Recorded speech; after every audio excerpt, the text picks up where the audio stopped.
Oh, oh, oh, oh, oh.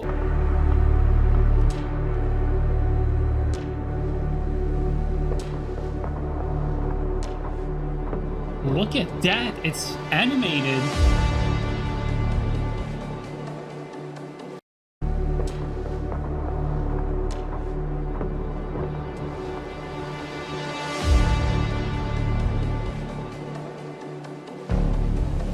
Holy shit, that's badass.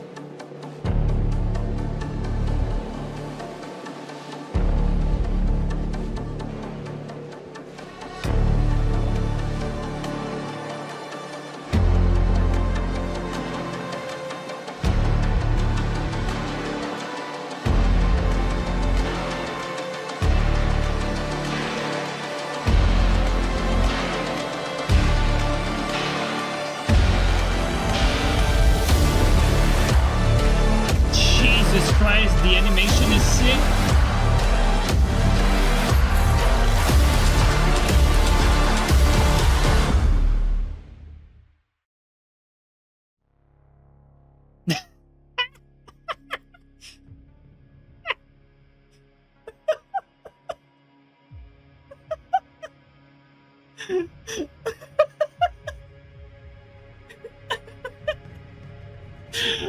Bro, I got rickrolled, man.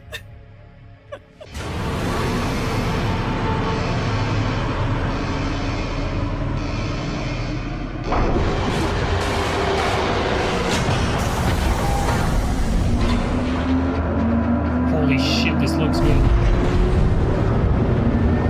Time to fly, 621.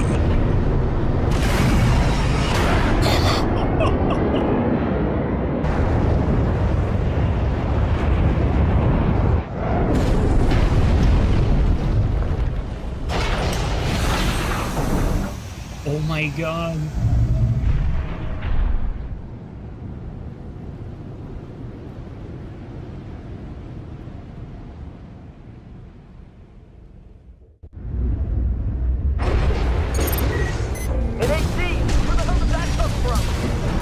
Overwhelm enemies with up to 4 weapons simultaneously, equipped to each arm and shoulder.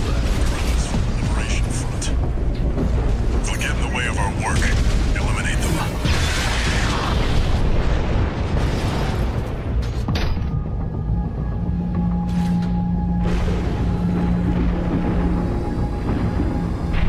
Picking up signals from AC Rex. Follow the markers. Assault Boost is one of the core abilities at your disposal, used for both traversal and combat. Did you hear anything about what the corps are up to? Yeah, they'll be coming soon. You got us on the run. We're being attacked! Unidentified AC! Return fire!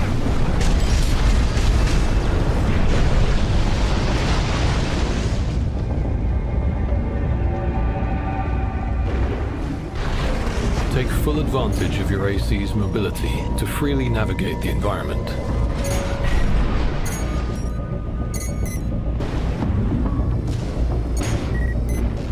Use Boost to take the fight to the air, extending combat dimensions beyond the 2D plane. Is that an independent? Destroy it!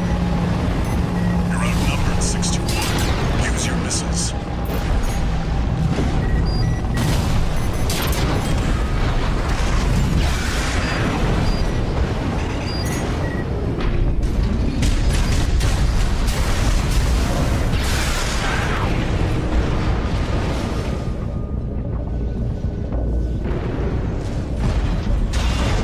Vertical catapults to gain even more altitude and launch into the action from above.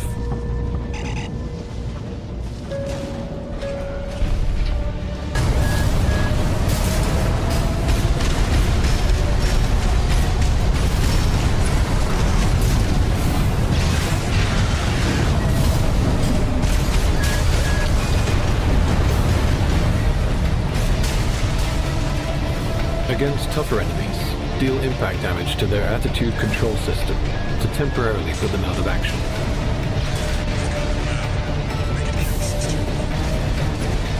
This is called stagger. Any attack received in this state is considered a direct hit, dealing heavy damage.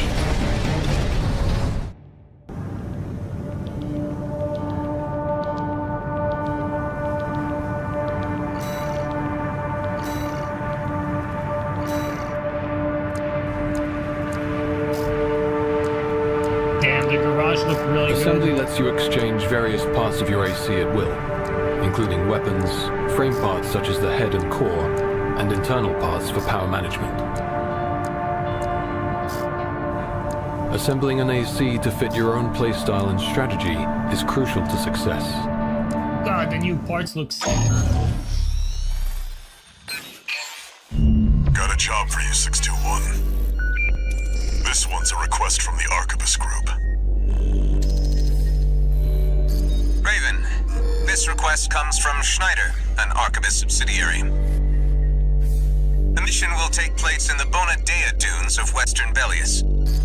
Our coral investigation there is being blocked by the Strider, a Rubicon Liberation Front mining ship. You are to destroy it. The Strider is a mobile resource base that was extensively weaponized by the Liberation Front. Call it the crowning glory of their efforts to militarize into an anti-corporate force. Your attack will focus on the Eye, a giant laser cannon connected directly to the main generator. It's protected by a shield, which is powered by auxiliary sub-generators. These should be your first targets. This concludes the briefing. Good luck.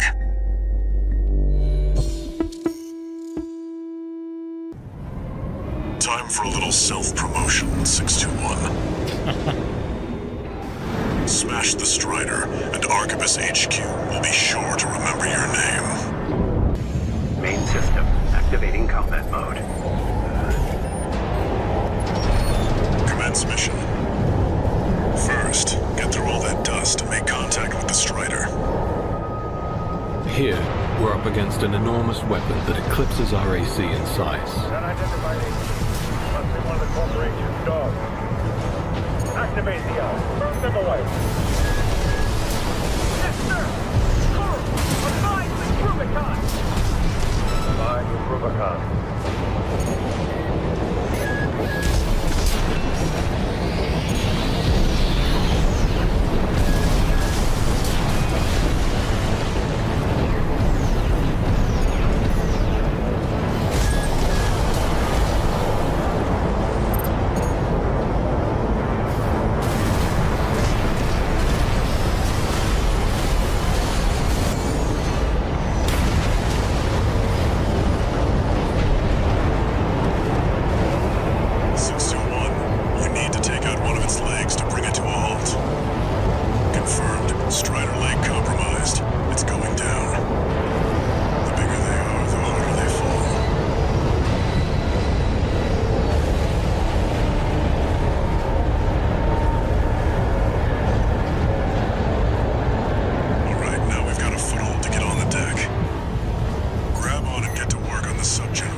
Some missions will see you partnered up with LIACs.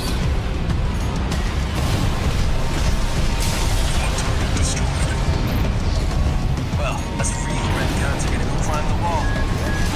This is just target practice. When we're done, Columbus Base is next. Good five. Can't take yourself away from chatting with a tag-along. Why don't you start a sewing club together and stitch that damn mouth of yours shut?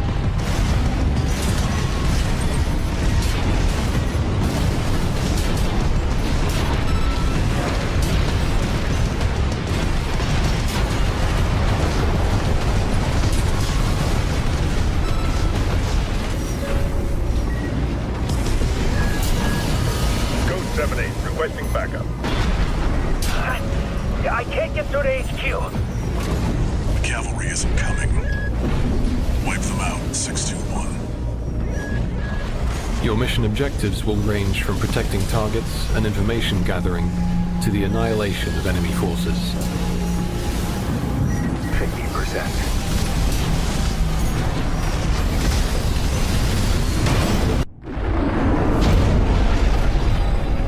Attacking a watch point.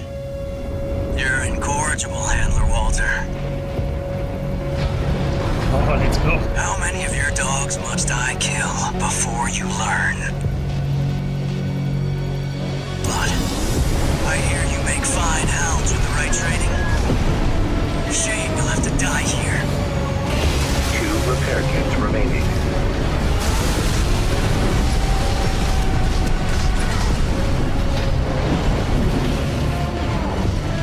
As your campaign progresses, you'll face a number of dangerous situations, and often be pitted against rival AC pilots in bitter duels.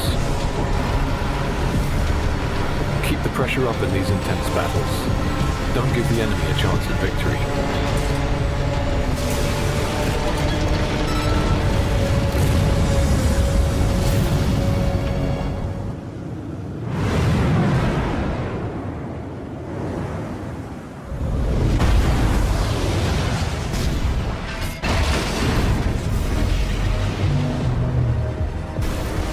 Formidable boss encounters also await you at the end of certain missions. These fights are fast and aggressive, presenting a challenge for even the impossibly powerful AC.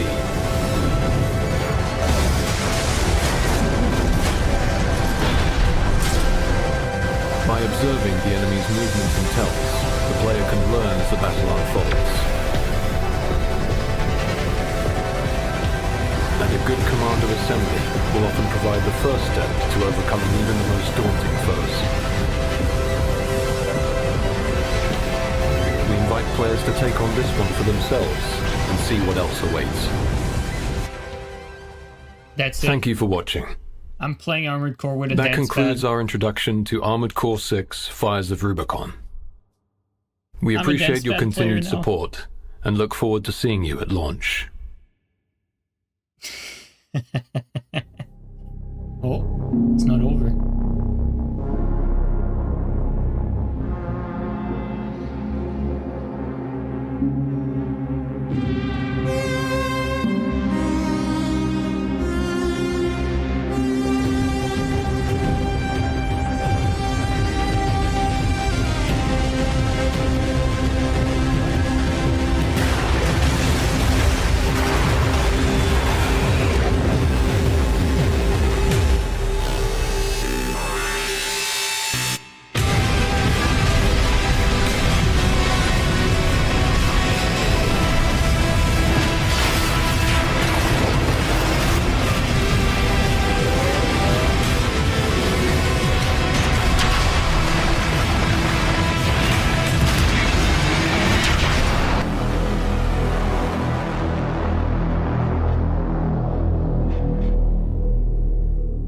I must say the music is and the sound and everything audio is just so good. It's actually quite insane how good the audio is.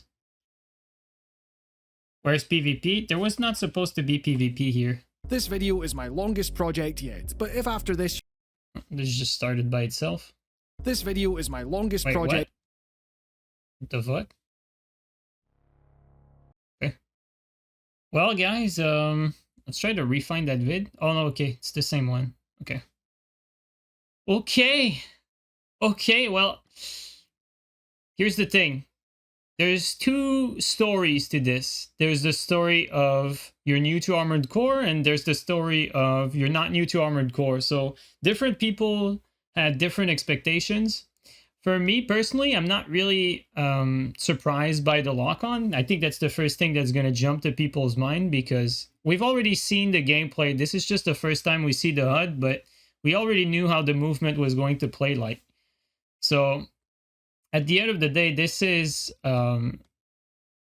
going to be very, very different from any Armored Core game. But personally, I'm not surprised or anything because that surprise already happened in the last gameplay trailer. I already was in a state of mind to like, okay, we're gonna play something new here. This is going to be an armored core that's more different than any other armored core. And I think for those of you who didn't realize that, I think you realized it by now with this trailer. With that being said, though, there's a lot of cool things that's been shown here. A lot of really cool things. Honestly, first, like, let's talk about the environment. So first of all, this is by far, like, this is miles. This might actually be the best looking game From Software has ever made, honestly. Like, this looks way better than Elden Ring. I don't know about you guys, but yeah, the Vaati HUD was spot on. Exactly. Yeah, that's true. That's another thing. Like, the HUD is exactly like Vaati made, so we already had that. Look at that, dude. I don't know if this footage was taken from the PC version, but I feel like the graphical fidelity in this particular gameplay showcase that they've shown us is actually better than the last one. So I don't know if this was the PC version that they're showing us on like a 4090 or something, but I think the visual here are really good. That's badass. That slingshot or whatever it's called, I really like that. And we're seeing that there's a lot of emphasis on the story missions here, and I think it's different from what we've seen with the other armored core, but I'm actually interested. Like, this legitimately looks like a different game. Like, this, to me, like, this looks like a cool game. Like, I'm really happy about this trailer because I feel like it solidifies that this is not really going to play or be like anything armored core you've ever played. So for those of you who've never played an armored core game, this is perfect. You're going to be on the same playing field as the old veterans or whatever, because this is going to play extremely differently than any other armored core games. So expect something new here. This is clearly going to be a new experience. Now, I really like these big set pieces and the big level, like the whole like open field with different objectives. I was a bit surprised to see like markers on the screen like that, but actually, like, thinking about it, this reminds me more of like the story missions in like the latest armored core that they made, Armored Core Verdict Day and Armored Core 5. This was more like the type of story mission layout that you had in Verdict Day and 5. And so it differs a lot more from this to, like, let's say the 3rd generation and the 4th generation. Another big change, I mean, there's so much to talk about, guys. This presentation is packed, honestly. There is just so much stuff. One thing that I noticed, it's very peculiar, the bar for the boosters. I don't know if you guys noticed, for those of you who've played an Armored Core game, like the way the bar moves and regenerates and gets consumed is, it's very different from anything we've ever seen in previous Armored Core games. The way you manage your energy, there's a lot more emphasis on just touching the ground for a split second. Like before, like normally what you'd have is like your boosters continually drain your energy bar, and then once your energy bar is low, you have to wait for it to fill back up. But they went a different route here. They went like you're out of boosters, but as soon as you touch the floor, the bar refills like back up right away. I actually don't think this is a bad thing, honestly. Like I feel like some people might be reluctant about that new bar or the new way the energy is consumed, but I believe that this is gonna open up the game for a bit faster gameplay. But this is very different for sure. Like this is like the game is going to be completely different. Actually, this could have easily been a new IP, guys. Like if I'm being honest, like as much as I feel like I really understand the Armored Core identity and in the garage and everything, but the gameplay itself could have been another IP if we're being honest. Now the shop looks amazing here, and they really picked the emblem. That's the good old Raven's Nest emblem. Well, it's a raven or an eagle, whatever, but yeah, it's pretty cool. really happy about what we're seeing here for the garage. The whole presentation, the UI, everything, it looks extremely clean. I only have good things to say about everything that's like visual, audio, the whole presentation, everything is just up to snuff. It's really, really good.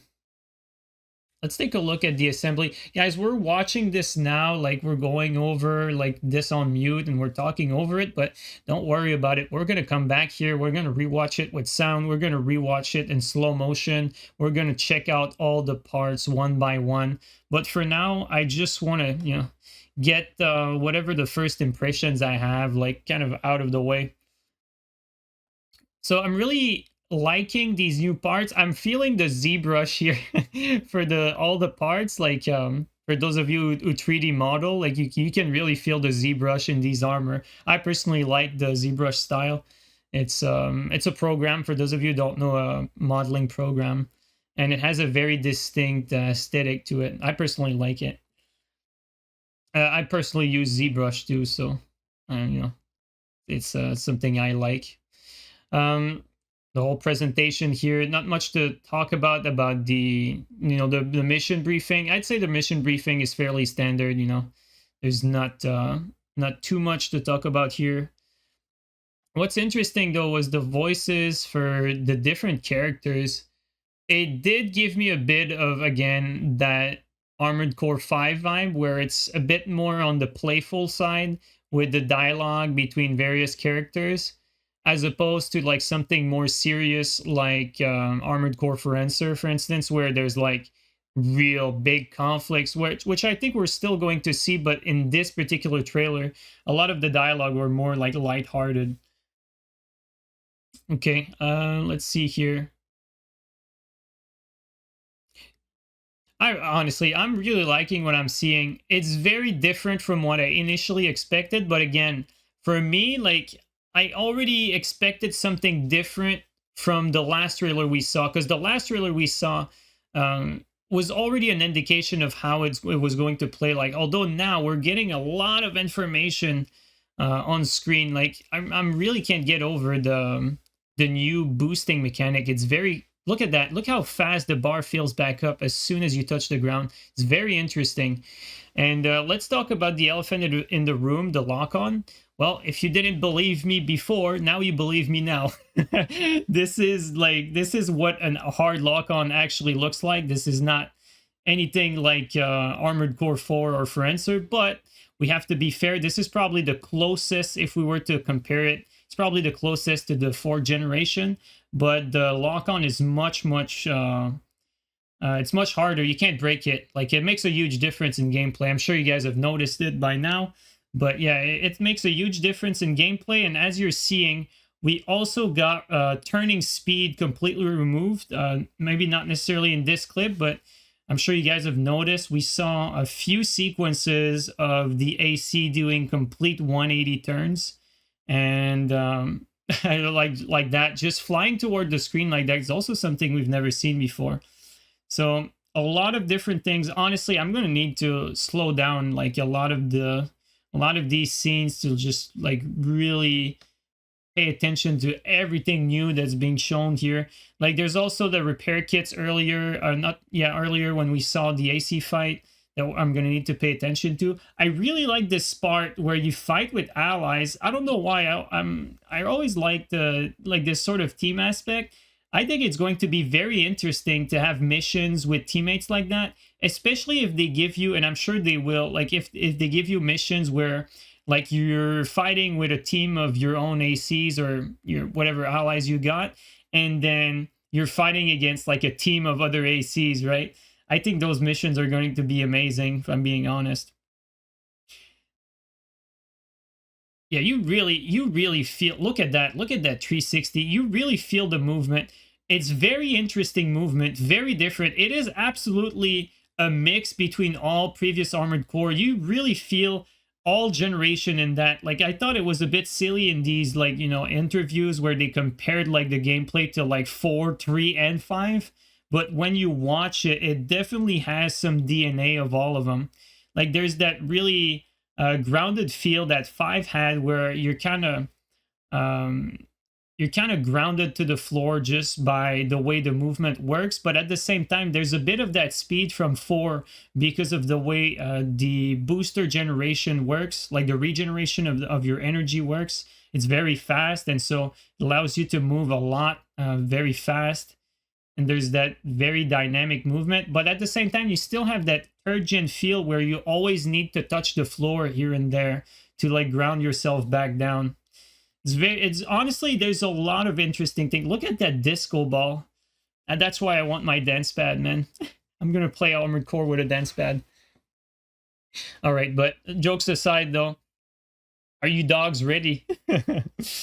we get an AC battle. Now this is going to spark a lot of question marks about how the PvP is going to play like, because we've never, like I said in the last gameplay, we've never had PvP gameplay like this where the lock is that hard. This is really completely different gameplay. It completely changes how Armored Core games are played. This is just totally different from anything we've had previously. So I think at this point you should not really expect any experience that you had in previous Armored Core games to be similar to this one. This is going to be like completely different, and this is not necessarily a bad thing. For the newcomers, I think everyone that's new to this, you guys don't need to worry really about anything. I'm sure it's going to be great. I like what I'm seeing actually with all the new stuff. Now that I already like expected this to not necessarily be like the older Armored Cores, but this is very different. You definitely feel also like some of these bosses, you feel like they have that same DNA as, I'm not going to say Dark Souls, because I actually feel like they're more similar to the bosses we had in the 5th generation of Armored Core, honestly. Like watching this is very similar to the types of boss you would get in like Armored Core Verdict Day, for instance. It's very interesting. I like it. Those bosses look tough though. I'm going to be honest, this doesn't look easy. Modern controls, it is modern controls, you know, it is, but again, I'm gonna keep repeating myself. I think this is a very good gameplay showcase.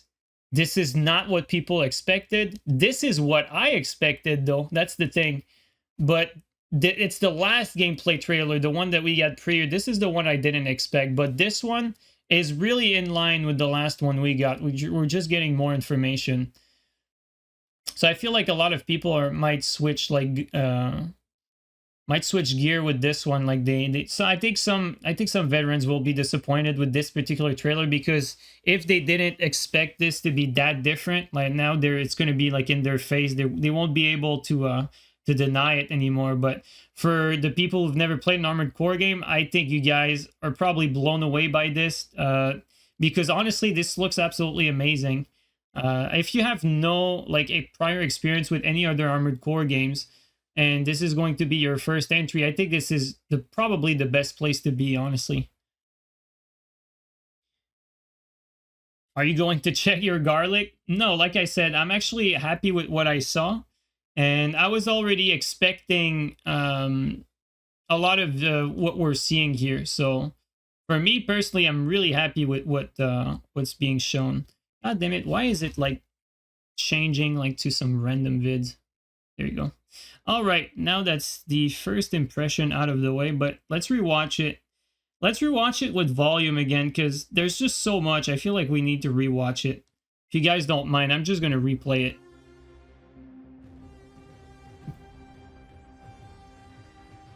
Disable autoplay? Yeah, autoplay. It's like, you know, earlier there was like German fucking subtitles and autoplay. I'm on the private browser and I'm on a VPN at the moment, so that's probably why we had some random ass fucking things. But anyway. Hello, and thanks for checking out the video.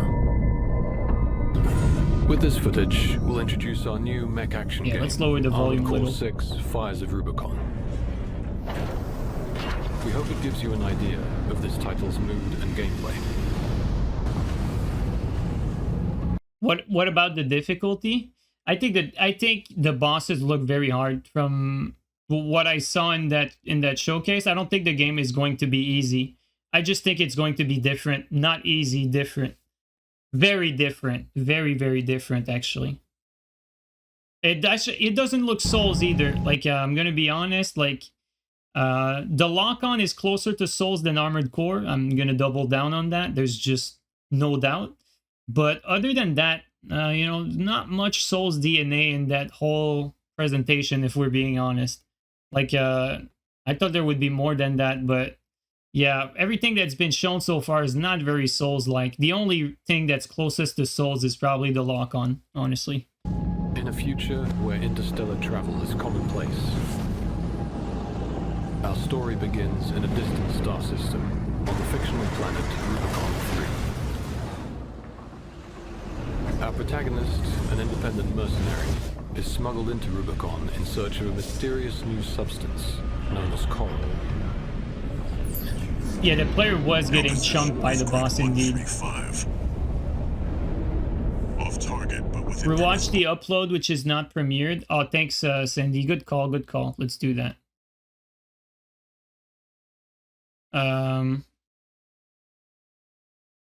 Well,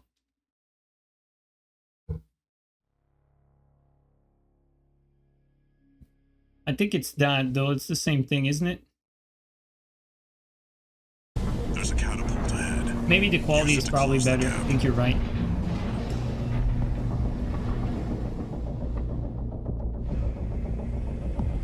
Huge multi-layered stages will let players make the most of their AC's exceptional movement and attack capabilities. Good narrator, too, actually. Guys, honestly, I don't know where to start. There's just so much stuff. Like, we're getting shown so much here. This is really good, man. So, I'm just gonna be straight. This trailer looks badass. I'm actually really, really happy and really excited. Like, this is good, man. I'm excited. This is really cool. It's the same. It's Vaati's clone. We need some lore on that. Have you seen any PvP that's not a duel? No, but there's been a leak. What's up, Nat, by the way? There's been a leak for the box. Because the box, or like the games and the box has been out in Japan and are in store. And so some people have seen and taken pictures of the box art for Armored Core 6. And behind the box, it says that there is some 3v3 PvP battles, and as well as 3 spectators on top of that. But that was a leak, so you can never take leaks to be 100% certain. Like, technically, there is a small possibility that, you know, someone actually made all of that up and even photoshopped the thing, like put the thing into, like, this is very possible, but I think the chance is pretty small, if I'm being honest. But yeah, there is a technically confirmation through leak of 3v3 PvP and even a spectator mode with 3 players, which is very interesting because when you introduce a spectator mode into a team PvP game, that opens up the very real possibility of tournaments. And if the game is good enough, you never know, it could even be pushed further. Dare I say, esport? Oh no, the casuals will cringe. You can't say that. Yeah, spectator mode. What's up, Gabri? How are you doing, man? All right, let's keep watching. I can't get over it, man. The models are just so good. This is the best looking game they've ever made. I'm serious. Time to fly, 621. Lost Cosmonaut, thanks for the gifted sub to Nap.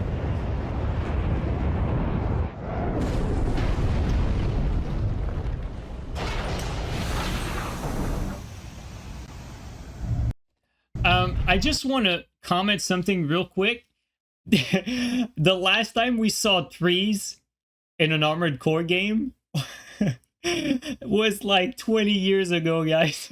I'm not joking. Like, the last time they made an Armored Core game with trees in it was 20 years ago. So it's really nice to see greenery. Okay, jokes aside, let's keep watching.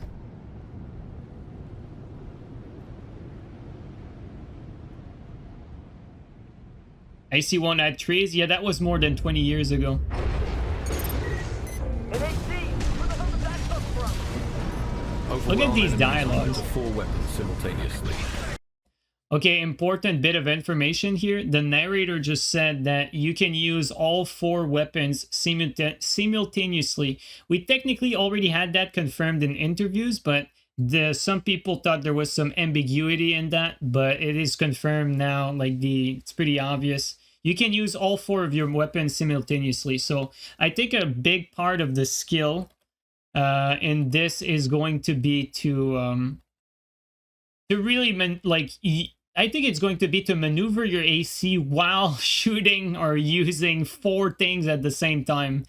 This is new though, like, because before that in previous AC games, you technically had access to like 2 weapons and maybe like a shoulder unit. So I guess technically 3, so it's not too far from what we got. If you count that there's a melee blade, I guess it's not that far from what we've seen before, but like 4 at the same time, it definitely feels like it feels different. And also they say 4 at the same time. If you have a shoulder unit on top of that, that would technically be 5. So I don't know. There's actually a real chance that we might get, to shoot like 5 things at the same time, not just 4. But either way, let's keep going. Equipped to each arm and shoulder. Liberation front. If they get in the way of our work, eliminate them.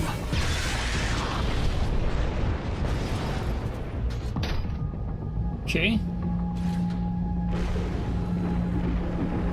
I'm gonna go over the HUD elements because I'm seeing here, like, I don't know if you guys can see well now that the YouTube bar is blocking it, but notice in the next sequence, the compass is at the very bottom here. It's like, it's just like a normal compass, but I think it's easy to miss it if, if you haven't watched Vaati's vid, which everyone did, but because you're kind of, you kind of want to look at the center of the screen, but just notice that the enemies that the AC is fighting are all on your radar on the compass here. Picking up signals from AC Rex. Follow the markers. And the markers are also on the compass, actually. Assault boost is not one just of the on core the abilities at your disposal, used for both traversal and combat.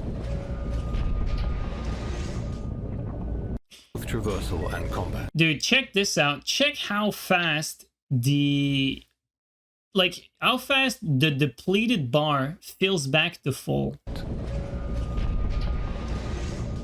That's fast. Did you hear anything about what the corps are up to? That's not a bad thing though. That makes the game a lot faster by default. That makes the game much faster. Yeah, they'll be coming soon. You got us on the run. I'm a bit confused though by some of these dialogues. It's almost like it's almost like the type of discussions like that 2 like small fry would have like in the back alley. You know what I mean? Like it feels like the type of discussion in like Grand Theft Auto, like San Andreas or something. It's like you're about to like just shoot 2 people on the back of the head, like in the back alley, and that's what it sounds like.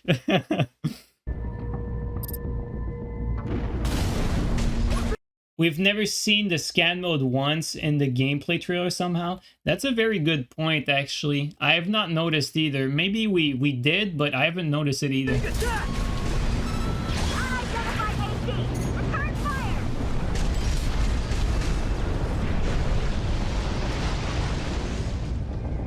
I want to take a closer look at that. So there's a lot of new things. Look at this here. It says unaware right here.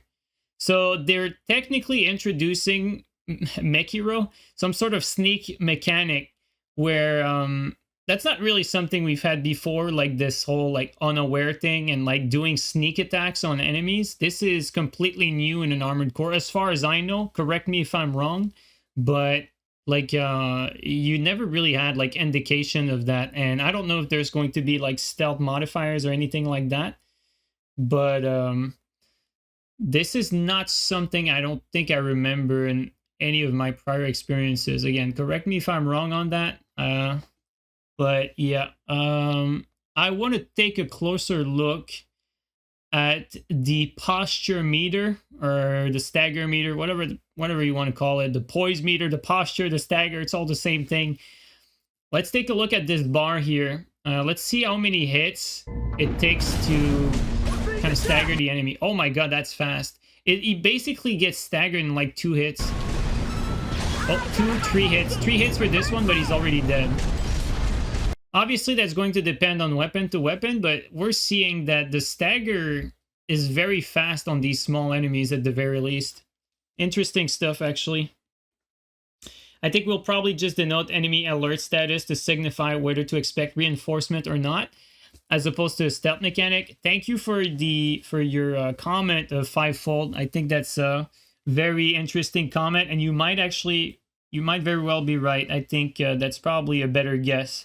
So thanks for the comment. I appreciate it. That's yeah, that's a good guess, honestly.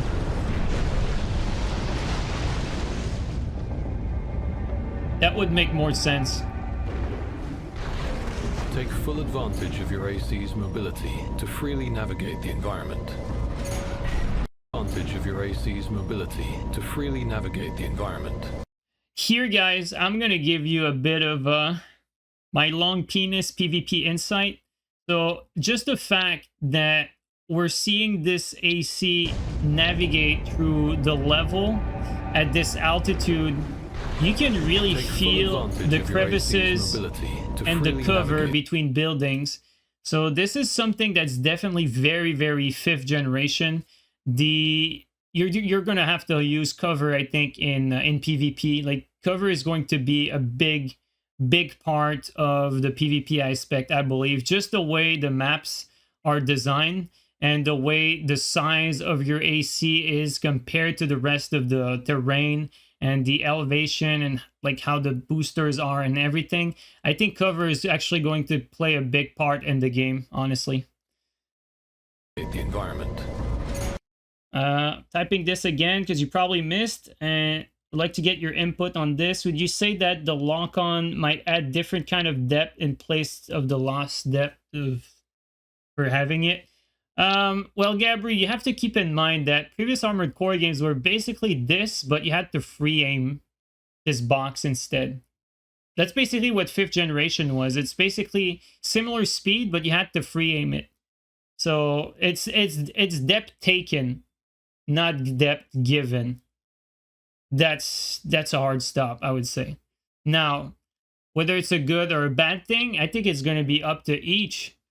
Like, I certainly would have preferred if it was fully free aim because it's more of a skill expression, but to each his own, really.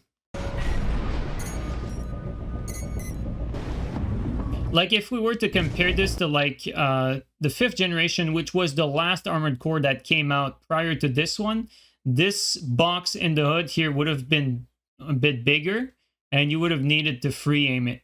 And the target would not have been followed automatically. That would have been the difference. And that's what I was expecting prior to the other gameplay that we had. But I'm not surprised about this trailer because I already had confirmation of this in the last trailer we got, the last gameplay showcase, the one where people said, wait until you see more gameplay. Yeah, that one already showed us what it was going to be like. So I'm not really surprised today, honestly. Use boost to take the fight to the air, extending combat dimensions beyond the 2D plane. No, Gabri, there's no spacing in this. Destroy it! You're outnumbered 6-1. Use your missiles. This is not a melee game. Like, you get a blade here and you get to use your melee attacks more, but the focus on these games is mostly projectiles.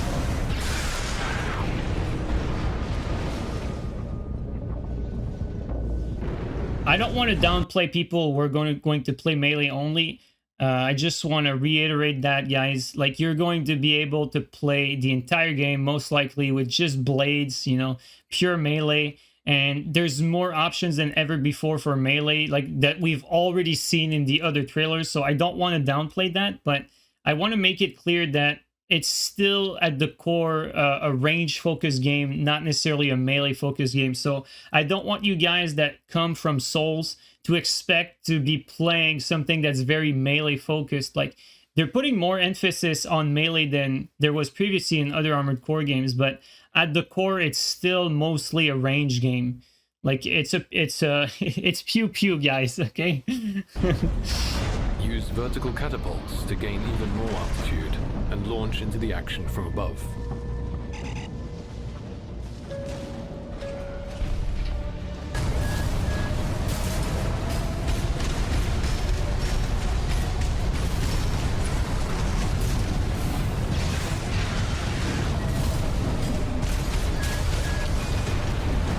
Man, this combat is very interesting.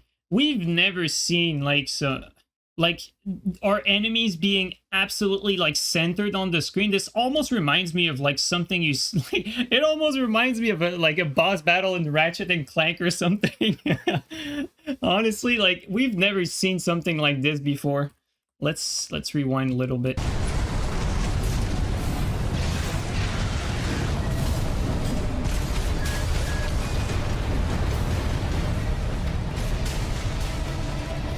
Against tougher enemies, deal impact damage to their attitude control system to temporarily put them out of action.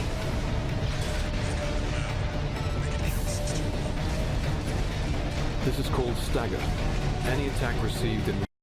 I know he's talking about stagger right now, but the thing that's going through my mind at the moment is with a lock-on that is as hard as this, where both your enemy and you, in the case of like an AC battle, are looking at each other and are perfectly locked in 110%, and seemingly you can't break it as far as we know so far. Maybe they're gonna have like items in the game that are like jammers or something like that, but other than that, so far, if the lock is that hard, how is it that you're going to outplay with movement?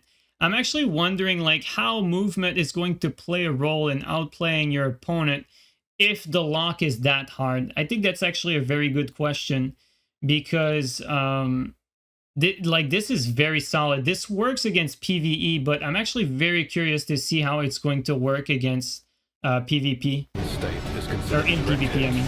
Dealing heavy damage.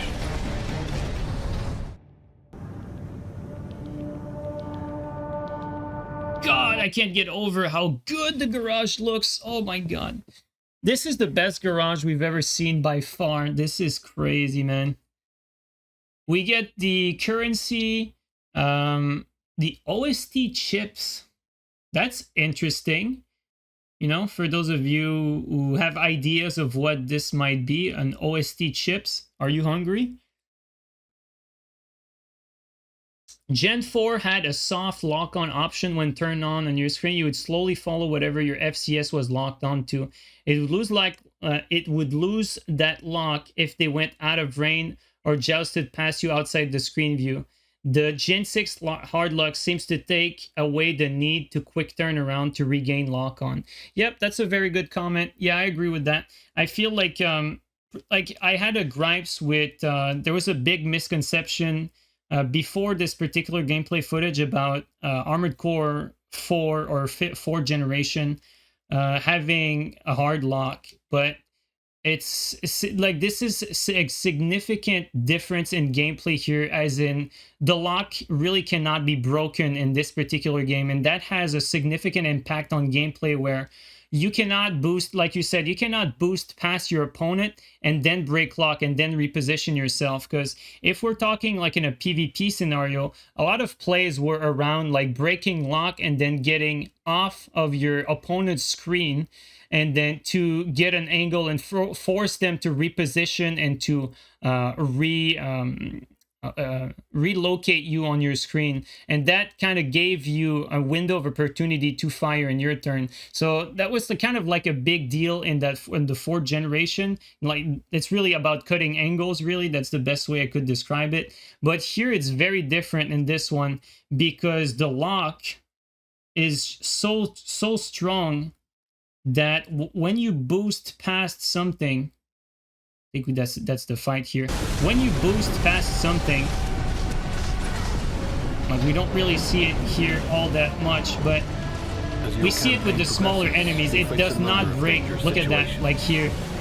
Like that's actually a pretty good example. It's very different because like the camera just wipes back. You cannot lose target. It's like pretty much impossible to lose sight. So as much as this is the closest to the 4th gen, and I would absolutely agree with what you said, this is still very different. And you know, I would argue that this is very different, actually, especially in a gameplay sense. Now, whether it's good or bad, like I said, it's going to be up to each and everyone's personal preference. For me personally, I've already kind of buried my expectations for like Armored Core to be like the older ones, but I already did that in the previous gameplay showcase, so I'm very happy with what I'm seeing here because I was already expecting this to be something completely different. And I think this trailer really is showing that this is not just different in one way, it's different in a lot of ways. There's a lot of new concepts here, different variations, like for instance the way the boosters function, the way that turning speed is seemingly not really a thing anymore. We're gonna get to take a look at the repair kits too. Like there's a lot of significant changes in gameplay here. I forgot where we were at. I think we're a bit further here. Probably, yeah, the garage, that's right. All right, let me read, whoops, sorry. Let me read some of your comments real quick. Get some of your guys' feel on the game. The lock and movement is just like the old Space Harrier game.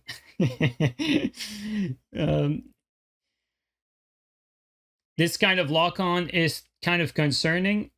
Well, I was concerned about it last trailer. For this one, I think you guys should have known already, honestly. Like, you should not have, like, you shouldn't be surprised at this point, is what I would say. Like, we've already seen what this was like. This is just further confirmation.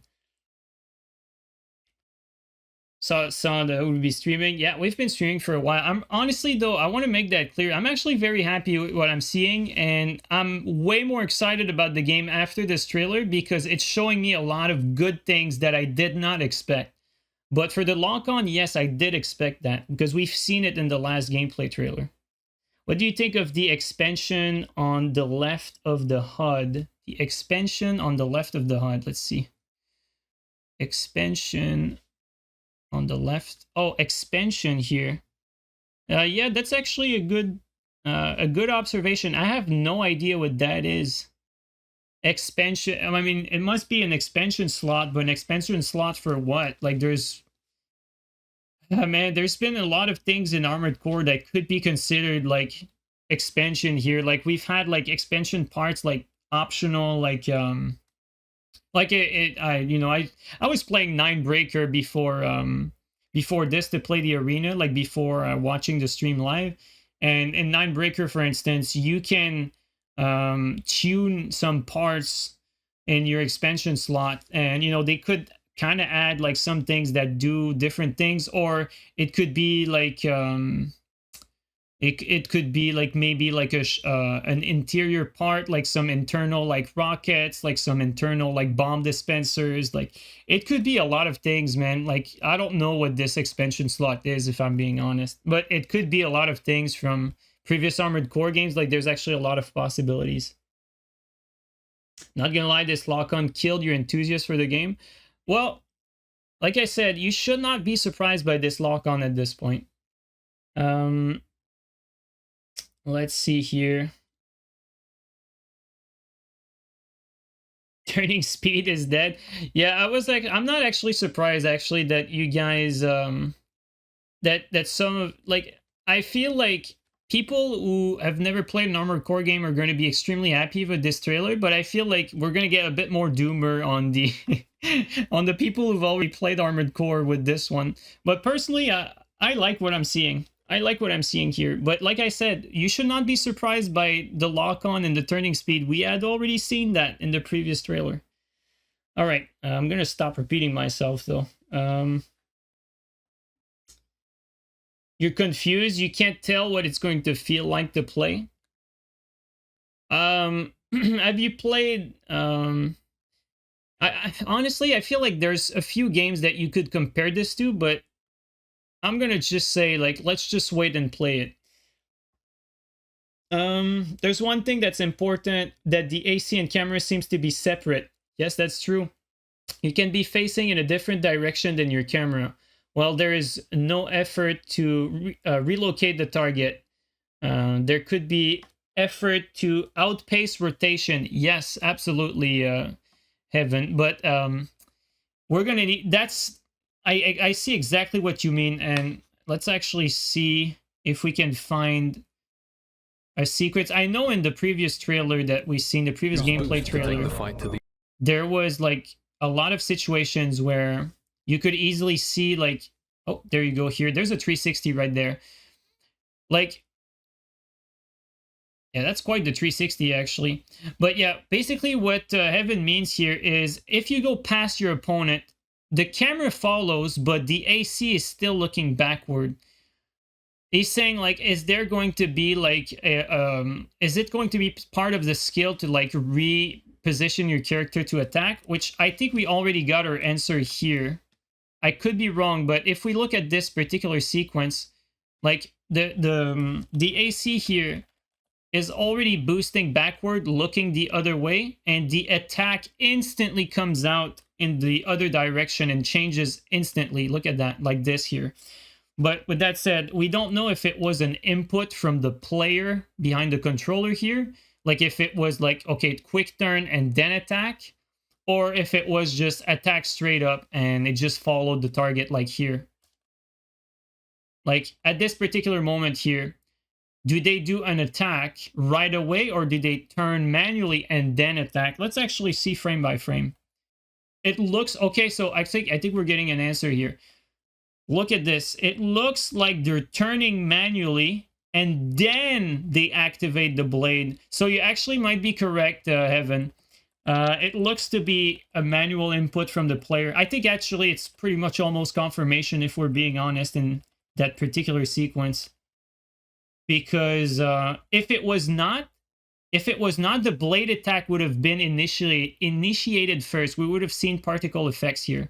But because we see the turn of the boosters first and then the attack, I'm tempted to say that you're probably still going to have to manually input the turn. But it's probably just one button though, so if it's a big part of the skill, I don't know. Hard to say. Okay. Let's keep going.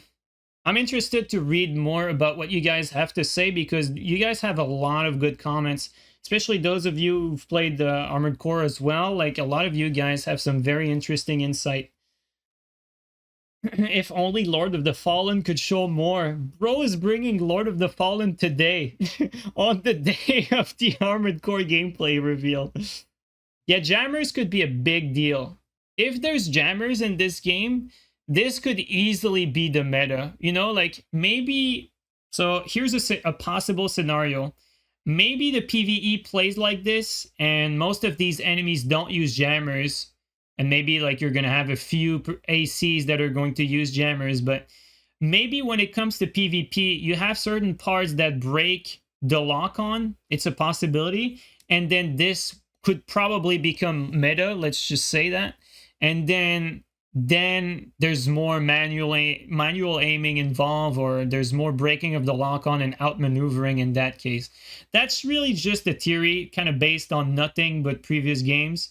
So I would not really put too much weight in that particular scenario, but it is a real possibility still. But it's just that right now we're basing what I just said here off of pretty much nothing.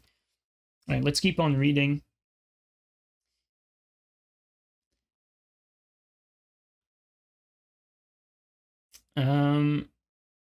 Are we seeing late game equipment, or could there be stuff that changes opinion, like lock on? Okay, we like jammers. Yeah, we already said talked about that. That showcase is 27 minutes. No. The showcase was actually like 15 minutes. It's just that there was like a 15-minute countdown. Oh man, that countdown was great. I feel like it's going to be hard to play through a 30-hour game if it's just go here and do that in an open world while killing squishy bots. I don't know. We'll have to see. Honestly, though, I don't think Armored Core games are necessarily for everyone. And you have to keep in mind that these games have always kind of failed as far as sales is concerned, like, and even reviews for that matter, like Armored Core games, personally, I think they've always been really good. From the first one, I've never played the PlayStation 1's one, but I played Generation 2, Generation 3, Generation 4, Generation 5, and I played all of them at the time they released, and I firmly believe that each and every single one of them, at the time they released, they were some of the best games of their time, but they were not well received. None of them were, really. And, you know, here in this particular case, in the case of Armored Core 6, I think this is still going to be a good game, especially from what I'm seeing here, all these new elements that we didn't know about. Like, I'm very interested in these new boosting mechanics and the way a lot of that stuff feel. But at the end of the day, this is bringing a new audience, and there's still going to be people that are not going to like this. Like, let's just put that out of the way. It's not going to be a game for everyone. And, you know, mech genre is niche, and clearly this doesn't play nearly as much as a Souls-like as what some people thought. Even me, I would actually say, like, I thought that the overall gameplay was going to feel more Souls-like, especially because of the lock-on. But at the end of the day, I think the only thing that's very closer to Souls than Armored Core is probably the fact that the lock cannot be broken, just like Souls. That's probably the only thing that's similar to Souls. So at the end of the day, this is an Armored Core game, yes, but we have to keep in mind that, you know, the mech genre, this whole thing has never really been that popular in the first place. So it should be expected that some people are going to be disappointed by this. But I think for the most part, a lot of people are getting introduced to this game from Elden Ring, and they're confident in From Software. And so I think a lot more people than ever before are going to give this game a chance. And they're going to go into Armored Core 6 with a positive outlook, expecting good things. And so I think the outcome is going to be that it's probably going to be loved more than it's going to be hated, for sure. I'm actually 99% sure of that. Let's see here. Another concern I have is like the customization, like the amount of parts that will be available. Really, that's one of your concerns, the customization? Really? I feel like that's one of the things I'm not concerned, especially after seeing all of this.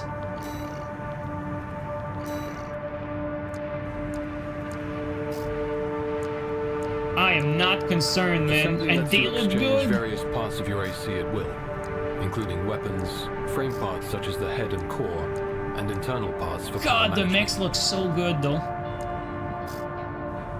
Assembling an AC to fit your own playstyle and strategy is crucial to success. Man, I can't get over it, though. Like, dude, I was a fan of sci-fi before I fell in love with fantasy, with Skyrim and all that stuff. I never liked fantasy stuff before trying Skyrim. Skyrim made me fall in love with the fantasy team. But before that, this was my jam, man. And, you know, so for those of you who don't know, like, I'm an artist. Like, I like to draw. And I'm probably actually going to start drawing some Armored Core stuff, man. Because, God, dude, the artist's work in this game is literally insane. Like, this is, like, crazy good. Like, this is, like, extremely, extremely high level. I love this stuff, man. Let's take a look here. We got, okay, actually, yeah, we get the expansion slot again. Very interesting. You guys think that's going to be Human Plus? Something like that? I don't know what the expansion slot is going to be like, but what I said earlier about the 5 slots instead of 4, I think is disproven right away here, because we see 1, 2, 3, 4, and we don't see other slots for like relation missiles or whatever. There was always like some sort of like half a slot for like extra missiles or whatever, like that you would put on your shoulders here. But I mean, this could be expansion slot though. I don't know, because we've seen some modules here in the other trailer where they had like booster modules on the side. So like, if we take a look at this, there's nothing that indicates this particular slot here. So this could actually be the expansion slot, actually. So maybe we could get 5. Maybe we could get 5 weapons to shoot at the same time. Hard to say, but I feel like since the slot for the shoulder unit, or whatever you want to call it, since the slot for the shoulder unit is missing here, I'm assuming that this is probably the expansion slot, because this is this is just straight up the front units here. Like this is the front units, and this is the back units. And so like we're missing the shoulder unit here. So here there's nothing here. So, you know, this is just arm, legs, core, and then we got boosters, FCS, generators, all internal parts. And so I'm assuming the expansion slot is probably this here. That's probably what makes the most sense to me. I don't know if you guys agree with that. I can't really see anything else.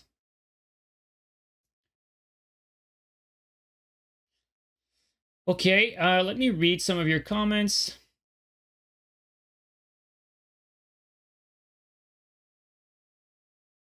The jets are part of the blade animation. Look at all the other blade attacks. Okay, I'll take a look. Thanks for the comment. The closer you are to a target, required turning speed would have to be faster. That's how I'm thinking. Heavier ACs will snap to target slower. Not sure. That's a good comment too. I love your guys' insight. I feel like we're getting some really good comments. Keep them coming, guys, because I feel like you guys have some very good bets, very good ideas, and very good observations as well. Jammers would be nuts for sure. Yeah, I agree. Vaati's Photoshop HUD was so accurate. What the fuck? Dude, Vaati was amazing with that HUD. Like, keep in mind, he did that from memory. He did that from memory. He went way beyond what everyone else did. After that, people copied him, but yeah, we can thank Vaati for it. I honestly, I think Bandai and From Software did not expect like someone to just memorize their HUD and just draw it in Photoshop.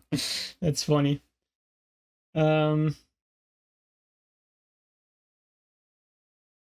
I think, man, I'm way late with chat. I'm gonna keep watching a little bit. Sorry, guys. I'm gonna skip some of the comments because I've fallen behind on chat. So let's just keep watching. Watch Vaati's new vid. Vaati is streaming on Twitch right now. What the Did Vaati just make a new vid? We can watch it after.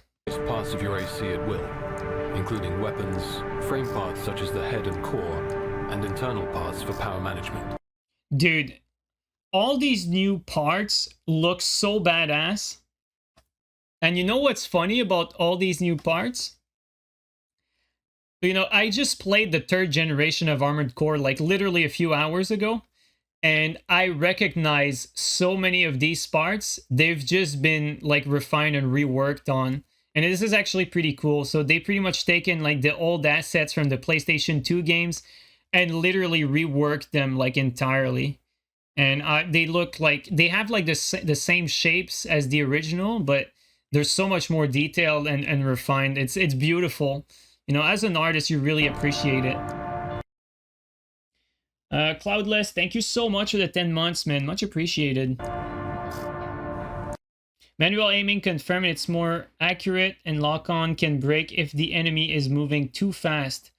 Oh, really, Skull? Where do you get that? I would love to know. Assembling an AC to fit your own playstyle and strategy is crucial to success.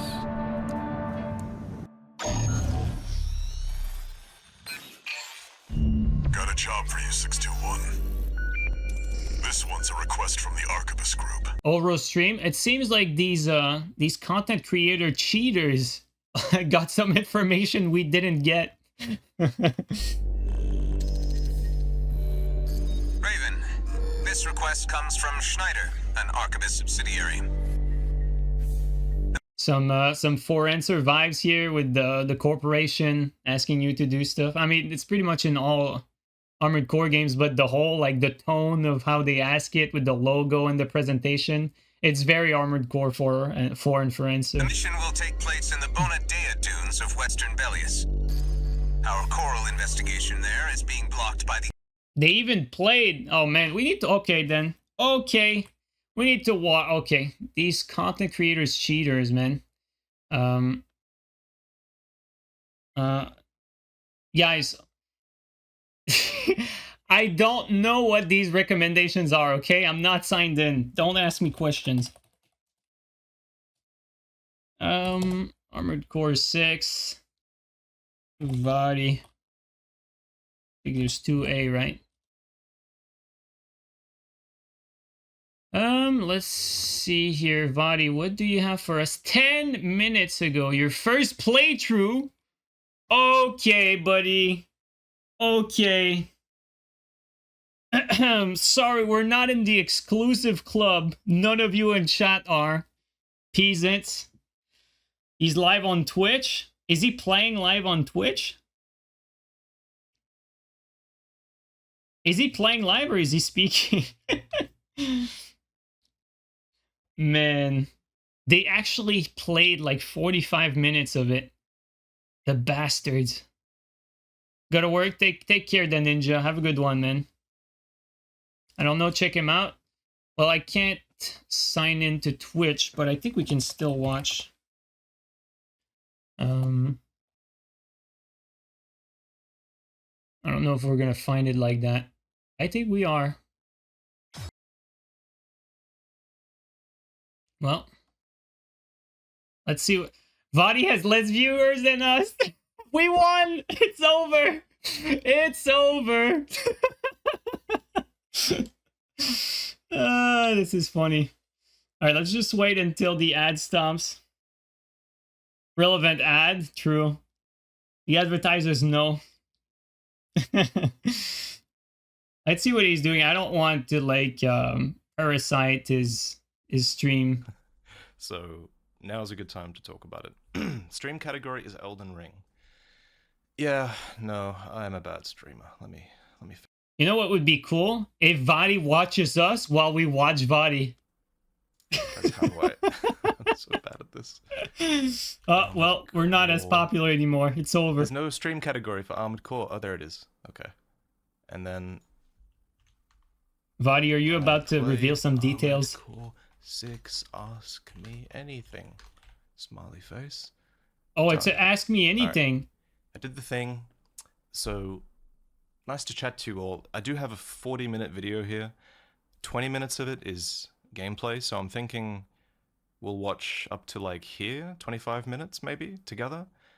And then after that, I'm going to leech off other YouTubers and watch their videos, I think.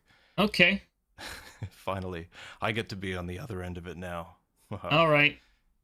We're going to do our own thing and we're going to come back to it after. All right, guys? Let's keep our analysis going, but actually, fuck it. Let's watch Vaati's vid. Because since he got his hands on, we're probably going to learn more details here. So let's just watch what he got.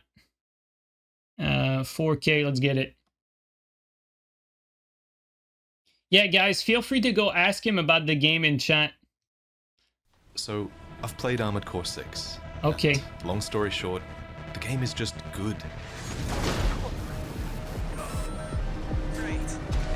Oh my god, some tank too. Yo, that looks sick.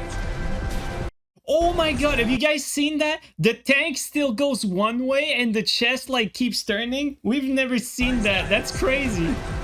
Look at that. Look at that. That's actually sick.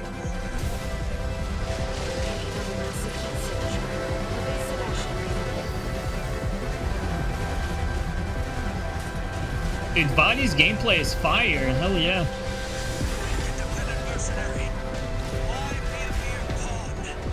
Oh yeah, you feel the For Answer vibes here. Yeah. You really okay. So watching Vaati play, you feel a lot more of that For Answer movement.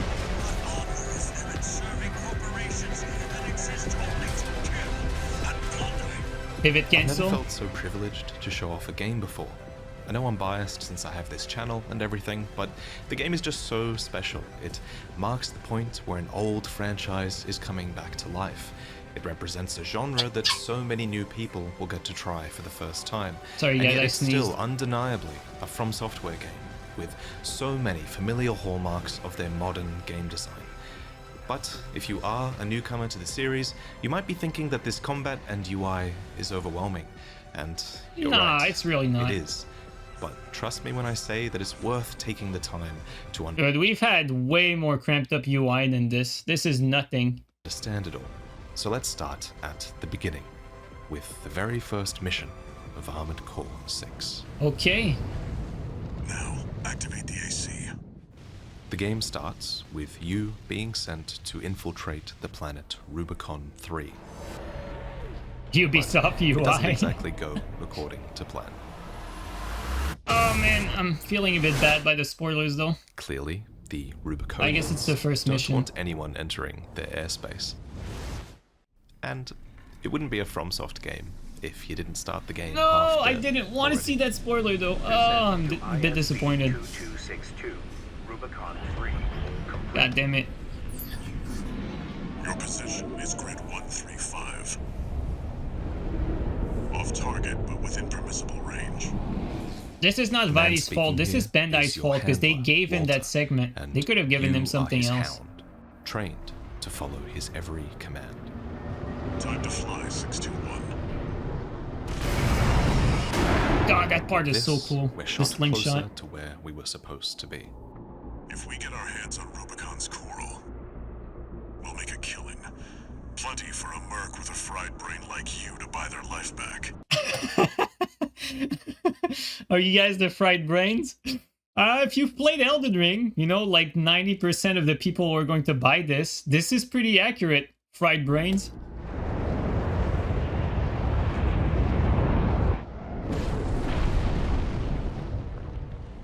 Enough chatting, back to work. Scavenge the AC wrecks ahead and find a valid mercenary license. We're illegals here. You'll need ID to operate. This is the mech you start the game with. It has Storyline is way more geopolitical and dystopian, but equally as intricate. Yeah, I an agree. assault rifle, Well, I don't a know, laser actually. blade, and multi-lock missiles. An AC! Where the hell did that come from? Affiliation unknown. Shut it down. Guerrillas from the Liberation Front. They'll get in the way of our Well, work. gameplay is very fast once you watch Vaati play. Much more of a for-answer In this feel. next section, I'll try to break down how the game plays. I'm picking up signals from AC wrecks. You really feel the speed of for-answer in this, I feel like. Follow the markers. What I'm doing now is called an assault boost.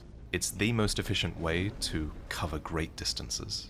It's also really, really good in combat. You can even dodge during it, like this.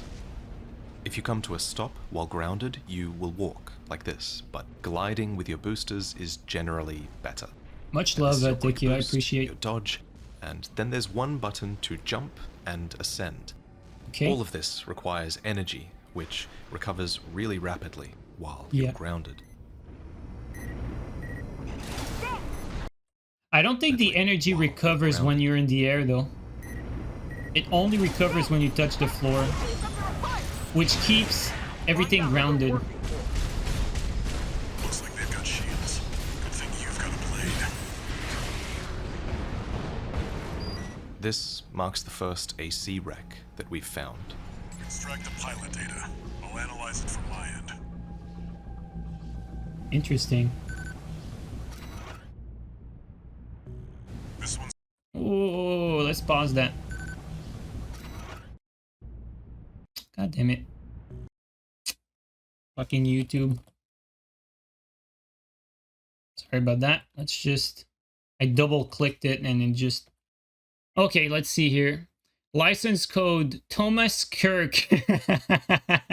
It's Captain Kirk, guys. That was his armor. His license expired. You know, that's why he's dead. Oh, man. Okay. Contains pilot registration data. I don't know if you just find, like, the pieces of armor that you then can use, or if this is something else. This is a bit unclear, if I'm being honest. Let's just wait. Maybe Vaati will say it. This one's already expired. Keep looking.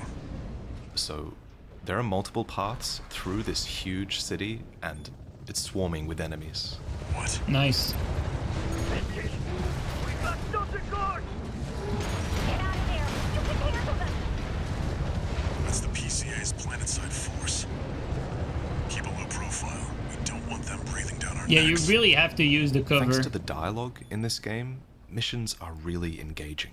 Either Walter's telling you something, or you're eavesdropping on enemies, or your foes are freaking out because they have to fight you. Let's see, another license. His license expired 12 hours ago. That's why he's dead, guys. You know, when your license expires, your brain fries. It's fun. Corp Yeah, it's fun. license, easily traced. Forget it. Let's talk missiles. By default, all missiles go to a single target like this. But if you hold down the fire button, you can launch at multiple enemies instead. Interesting. You're going to be outnumbered a lot in Armored Core, so staying mobile and constantly firing off missiles is just a good way to play. Oh, that looks a lot of fun, though, to just traverse around. There's going to be a big part of, like, the skill learning curve of just maneuvering, like, accurately between buildings and weaving and bobbing from one cover to the next as you're progressing forward and shooting. Fucking Schneider are on the move. Corp AC. Wait, is that an independent? Destroy it! I overcome multiple enemies here by firing missiles and by making use of line of sight to avoid enemies while I reload.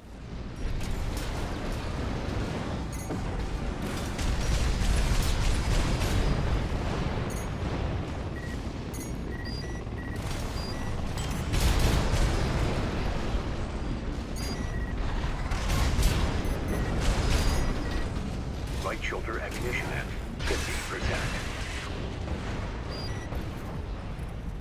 Let's see about this license.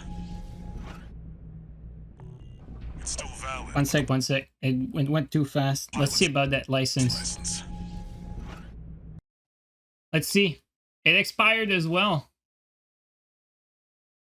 These AC look cool, though. We get, like, looking at this, we get a glimpse of, like, what the parts are going to look like.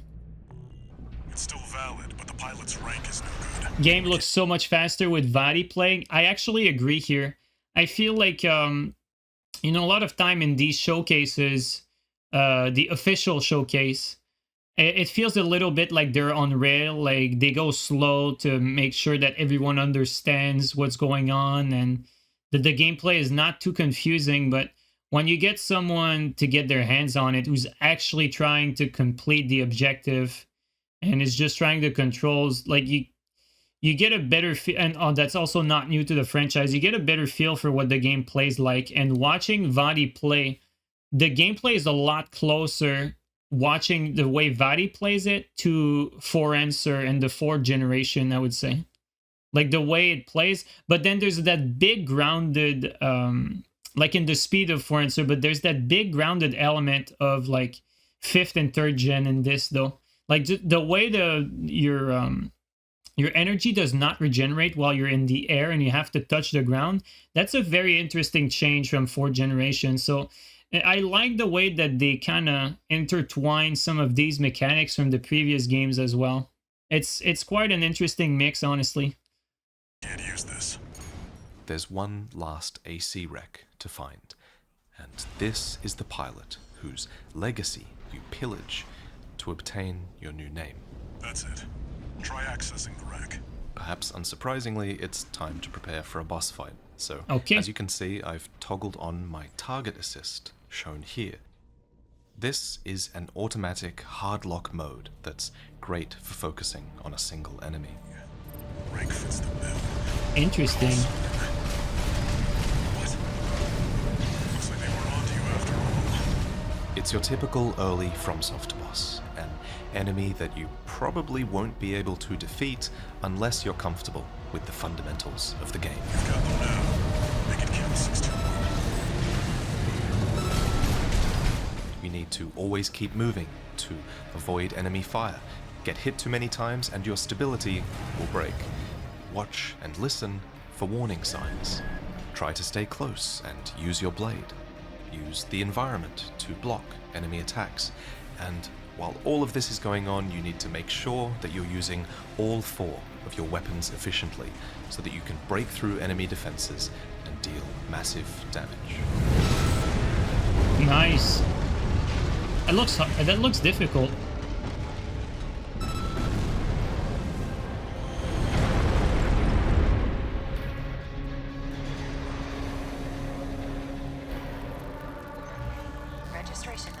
Dude, you can always count on Vaati though. That's a very good breakdown of what's going on. Much apprecited. RB23. Call sign. Was getting chunked by the boss. Well, I mean, shit, give him a chance. Like, he actually beat it, you know? He just picked up the game, like, for a showcase, and he actually beat the boss. Imagine, he could have gotten stuck there, you know? So, no, he did well. Authentication complete. Removing MIA status. Restoring access privileges.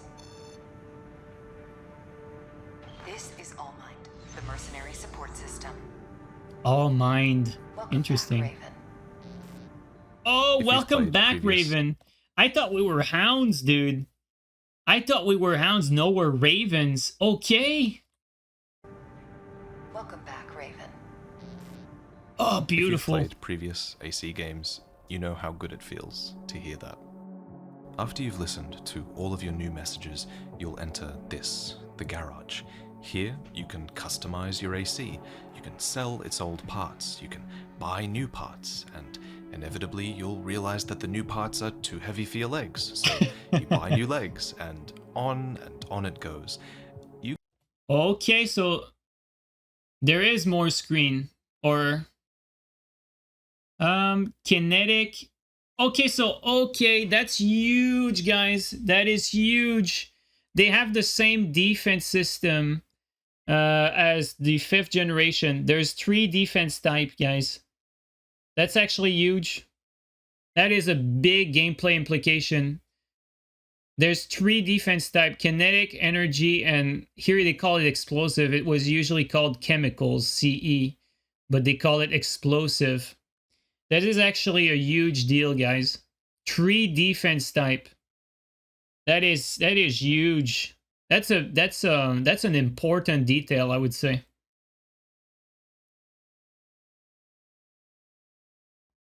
You can get lost in a sea of complex Oh wow, we've never had booster models like this as good looking.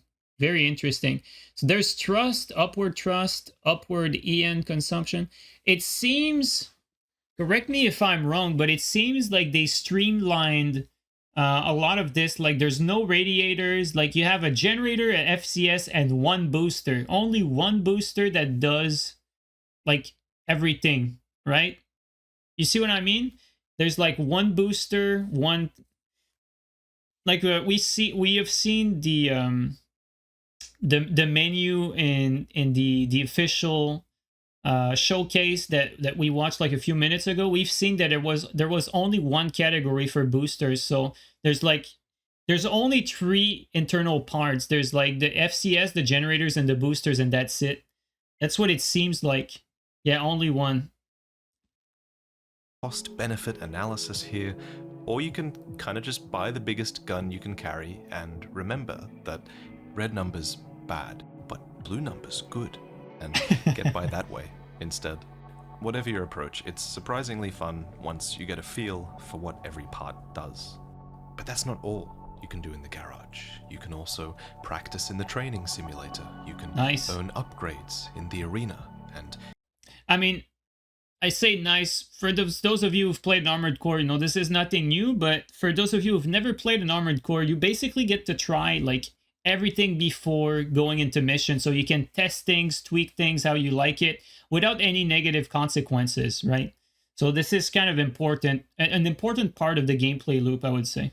You can replay old missions, and then, when you're ready, you can sortie onto your next mission. Except, I can't show you the next mission. I actually can't show you the next 4 missions. I can only show you 20 minutes of footage from missions 1, 6, 7, 8, and... Okay. Well, guys, we've seen the first mission. I personally, I'm on the fence about watching this, but since, you know, I'm a content creator, I kind of have to watch it. But for those of you who don't want spoilers, I think that's it. This is it, guys. Get out. It's over. Get out, guys. It's over. It's spoilers. You're gonna avoid? Yeah. I think this is the call for those of you who don't want to see, but for all intent and purposes, 11. So let's keep going. Please forgive me for all of the screenshots that I've been showing you to save time here. Anyway, over the course of the next 4 missions that I can't show you, I worked my way towards constructing an AC design that I call Black Flint. This build had gotten me through previous Armored Core games, so I figured that it would be able to get me through this game as well. I love this build. It basically uses 2 sets of small missiles to Holy break shit, open that boss fight enemy looks cool. defenses, which often enables me to land direct hits with the bazooka and assault rifle. This build was more than enough to take me past the final boss that we were allowed to fight in Mission 11. The end, but not really, because simply beating missions isn't really the end game in Armored Core. The real test of your skill is replaying those missions and attempting to achieve a perfect S rank in them. I felt like there was a chance that I might unlock something cool if I S ranked a few missions, so I gave it a shot. Alright, see you guys for those of you who don't want to see the spoilers. Alright, bye-bye. We're gonna keep watching. Love you guys. To better my chances of this, I decided to quickly create a set. Guys, is it me or does the tank look like the best tanks we've ever seen in any Armored Core games? Like, the tank looks so badass, it's actually insane how badass the tank look. I have never seen a tank look that good, I think, in any mech game ever. Like, this is the best looking tank I have ever seen in my life. Like, this is so cool. To my chances of this, I decided to quickly create a set of... That's the Transformer? 4 diverse builds that I thought might be better suited fucking body, man. to each mission. So I made a tank build for Mission 6, a flying quadruped for Mission 7, a lightweight melee build for Mission 8, and a heavy energy weapon biped for Mission 11.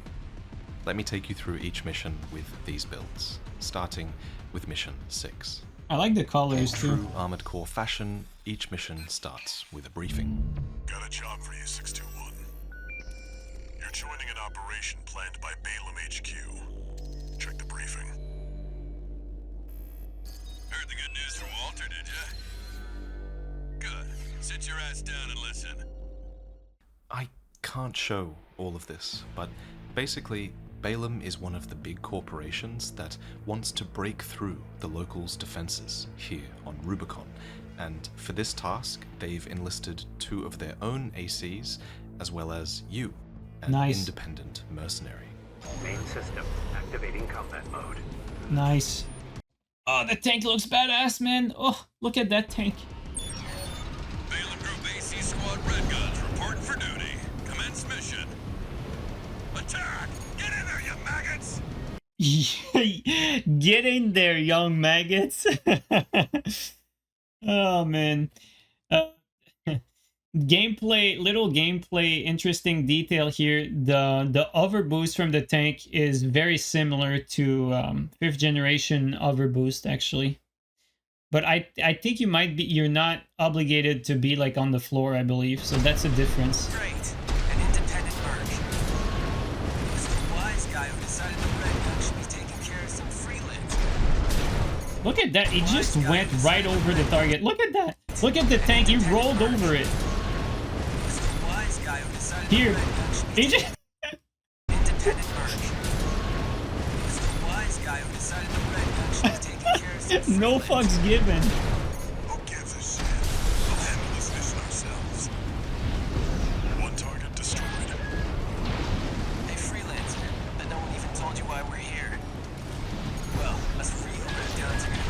Dude, the game is so beautiful. Wow. Okay. Dude, that is fast. But he doesn't move during the animation, so I think that's probably done on purpose to not make it OP. Let's see it. No one even told you why we're here. Let's see it again. Yeah, primal armor explosion. Guns are gonna climb the wall. This is just target practice. You see that? How you stop moving in the air when you do it? I don't think that's a tank feature. I think that's literally how they made this, just because it probably would have been too OP if you could just keep moving while doing it, right? So, interesting detail though. Let's rewatch it. Guns are gonna climb the wall. This is just target practice. Very interesting. Local's little base is next. Good fun. Can't take yourself away from chatting with a tag-along. Why don't you start a sewing club together? And Yeah, we're gonna get to watch a lot of gameplay, guys. This mission does a great job of characterizing Balam's Red Gun group. Your teammate, Gun5 Iguazu, talks down to you constantly. You can tell he really hates that you're just freelancing for the highest bidder, whereas he's actually proud to be one of Balam's own Red Guns. Do you hear me, you corporate vultures? The Rubiconians will never yield. You're going home in armored coffins. As I fight this enemy AC, I need to talk about these tread legs that I'm equipped with. So, they really change how the game feels to play. It feels more like driving around in a vehicle with these, and there's an incredible sense of momentum and weight to everything, which then comes in handy whenever you decide to overboost charge into enemies like this. Nice. What's more, tank and quad legs absorb recoil from your weapons, meaning you can stay mobile while firing heavy weaponry. Right-hand ammunition. Dude, I love this. This tank gameplay actually looks more like way better than any other tank gameplay in any other Armored Core games. Honestly, I am actually shocked by this tank gameplay. The fact that you have like freedom of movement with your legs, that's actually amazing. Like, I'm actually really impressed by this tank gameplay. Yet tanks historically sucked. I mean, there was ways to make it work, but I agree with you though. Like, this looks sick. Then I destroyed the dam, I completed the mission, and even though I thought I played perfectly, I only received an A rank. So I attempted to S rank this mission one more time. That's because you your ammo costs too much, man. That's why. With this, a reverse jointed dual machine gunner, I danced circles around my enemies, and Nice. I ignored the AC fight at the end and simply focused on blowing up the dam as fast as possible instead. No! The Gurlian Dam! With this, I finally received my S rank. You got lucky, Merc. You were the only warm body they could find. The Red Guns are going to be first. Tanks in old gen always suck. I'll tell you a secret, man. You just you build your mech like really, really, really tanky with some really strong guns, and you just wiggle your tank like just on the edge of the map so that they can't get behind you, and you just stay there. I've seen some players do that. First over the wall. Have fun watching from the sidelines. So, Mission 6 was handed to you by Balam Industries, but in Mission 7, another corporation called Arquebus has tasked you with taking on the Strider, a mobile resource base that has been extensively weaponized by the Rubicon Liberation Front. To destroy this thing, you need to take out the Eye, a giant laser cannon shielded by 4 main generators. These are your first 4 targets. That is, if you can get close enough without the Eye incinerating you. Picking up a surge of energy to the AP looks way lower compared to 5th gen. Well, we technically get the repair kits. Like, The it's sheer like our scale AP of is this enemy separated is absolutely staggering. in like Previous potions or games whatever. have had arms forts like this before, but they've never looked this good. Alright, now you're up close and personal. Take out one of its legs and bring And it the to game life. looks so good. It's staggering. We evaded the Eye invader.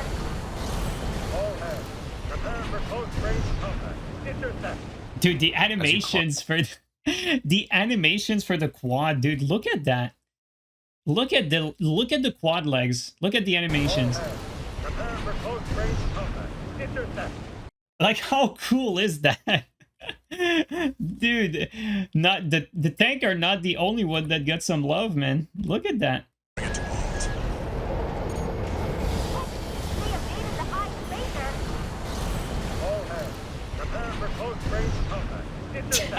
So cool. As you climb, you can hear the Strider personnel progressively get more and more panicked. They literally try to detach parts of the Strider to try and get rid of you, but it's no use.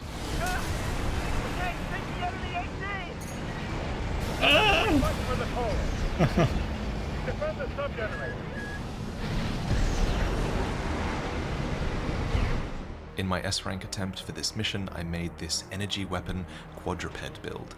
The unique thing about quadrupeds in this game is that if you tap the jump button while you're airborne, you can hover in place indefinitely. It probably goes without saying that, yeah, this was extremely useful in this mission. I bet. For some perspective, here's what I looked like on my first attempt. Well, GG.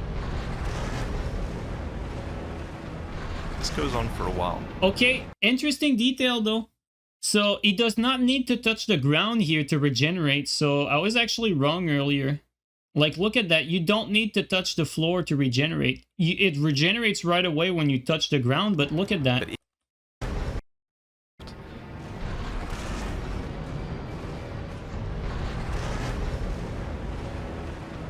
This goes on for a while. Right? But even then, I still managed to destroy all 4 generators, and I managed to destroy the eye. It looks like all that energy was sucking and has nowhere to go. Well, 621. You're gonna play some Armored Core after this? Yeah, it do be like that. See that 621? The Strider's blowing itself up. A fitting end for something built to fail.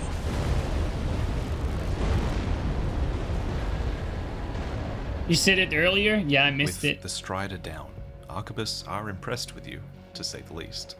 This gets a foot in the door for your handler to ask for a spot on Operation Wall Climber.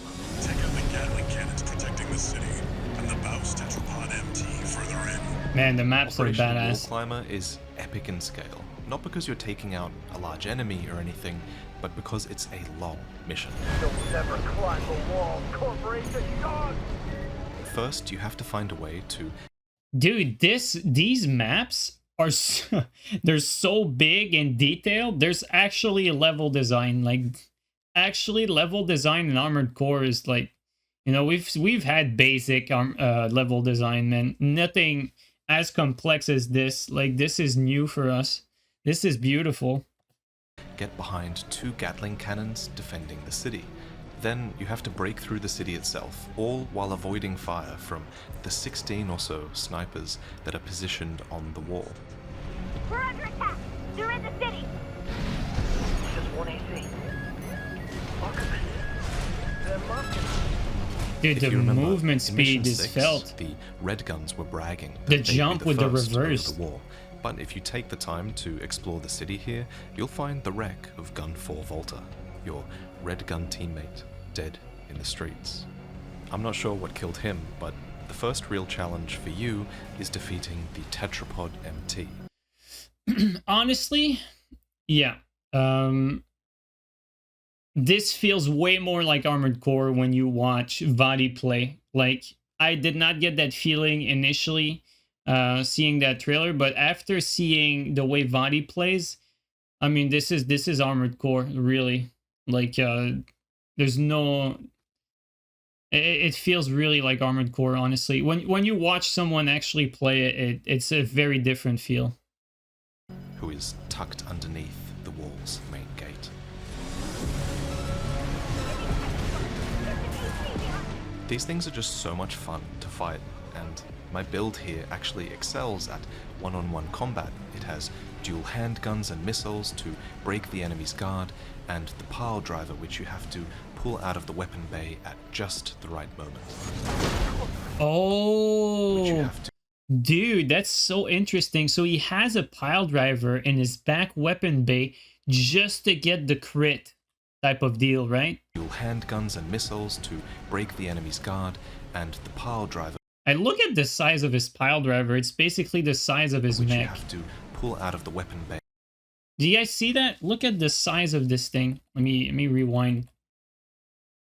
Like this is the pile driver. This huge fucking mass here. This is the pile driver. It's huge. It's bigger than all his weapons. Weapon bay at just the right moment. And then, after making your way all the way up and through the wall, it's time to face the final boss. How replayable is this game ignoring PvP? Well, since I've played 20 hours of it, let me tell you something. I have no idea. One of the infamous handler Walter's hounds. Interesting. You ready to climb the wall? That's the Juggernaut, a heavy mobile kit. Ooh. I wouldn't recommend taking it head on. It won't be able to keep up with Steel Haze. I'll distract it while you hit its blind spot. This boss is easy enough in the first phase when you have a co-op partner, but it's extremely difficult in the second phase when your partner leaves. Lol. Raven, I just got an update from Snail in command. We've got enemy reinforcements incoming. If I don't intercept them, we're both toast. Man, the game looks hella fun. I'm so excited actually. I'll leave you like this, but you'll have to finish without me. Without V4 Rust. look at Vaati's AP here. No repair kit, 1 HP. Look at that. On my side, I failed. Without V4 Rusty on my side, I failed my S-rank attempt against this mission. But when you fail a mission in Armored Core 6, you don't always have to start from the beginning. Usually, you'll have unlocked a checkpoint and can one tap and a dream. One tap and a dream. Just reattempt the part where you died with replenished health, healing, and ammunition. What's more, you're actually able to switch up your assembly mid-mission as well. So when I failed in my first playthrough on this boss, I simply switched to double bazookas and kept the Juggernaut staggered almost indefinitely. Yeah, I'm not so sure about that. You know, I've been very positive, but that one it seems a bit on easy mode though. Like just the fact that you can just change everything, like it's like you never did the whole mission. I don't know about that. So yeah, checkpoints are a very powerful tool. And honestly, I think the game's difficulty is designed around you needing to make use of checkpoints. Checkpoints are what give From Software the design. Yeah, I don't know about that. You know, it's going to be frustrating for the newcomers. It would be frustrating for the newcomers to have to redo the whole thing. But for like the moment you get a bit better at these games, like, you know, if you can just die and like, or maybe you'll just like, this is like the thing, like this is what I don't like about this, is like the optimal play in a situation like this might be to, instead of continuing the mission, you just throw yourself off the cliff and then you get all your health back and you don't even attempt to fight like the boss like on your first try, just to get like all your, like everything replenished. You know what I mean? Like, yeah, checkpoint would be fine without changing equipment. Yeah, I would say that too, honestly. I feel like I would agree with that. I would prefer if the checkpoint would be without changing the equip, but I mean, it's pretty irrelevant for me to say that at this point because, you know, I don't think anything is going to change and it's not really a big deal if I'm being honest. Like, it's not the biggest deal, but if, you know, you just have to put it out there. It is what it is. Design space to create long missions and respect at Renala every boss. That's actually a good comparison. Difficult encounters within those missions. But naturally, if you die and use a checkpoint, then you're not going to get an S rank for the mission. So well, at when least I failed my S rank attempt, I simply switched to double bazookas again and overcame the mission that way instead. might as well finish the mission and claim those extra credits, right? The last mission I can show is mission 11. Yeah, maybe you can't get S rank without switching builds. Yeah, it's probably the case. That's probably the way they compensate. And it's another long one. It concerns a certain facility, a watch point. Once, it regulated the underground flow of coral. Now it serves to monitor the dormant veins. The first part of the mission involves fighting your way through 2 fields of enemies who have long-ranged weaponry.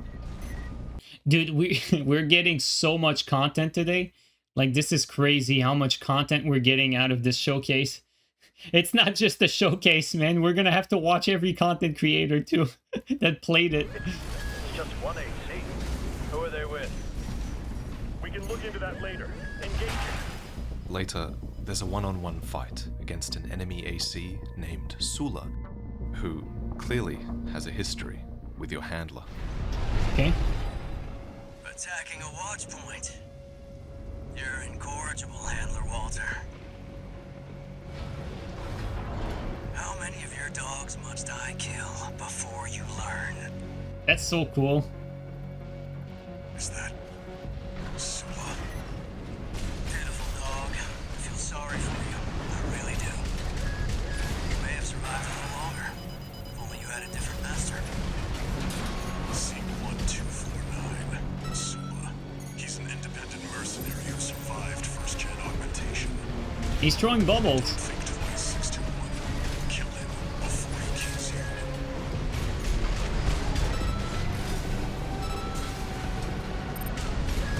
Very grounded gameplay so far. Dad?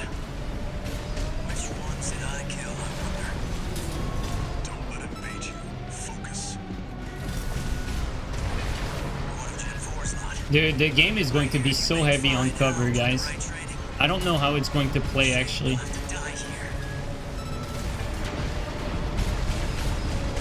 As much as a lot of the speed is 4th gen, like, the amount of cover is very 5th gen.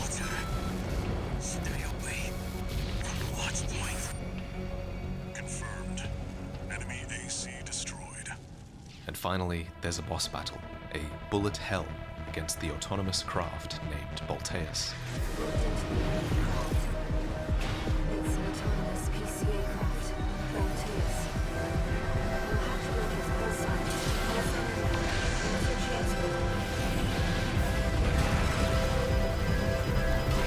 His body is shooting bubbles, man. Dude, that music is sick, too.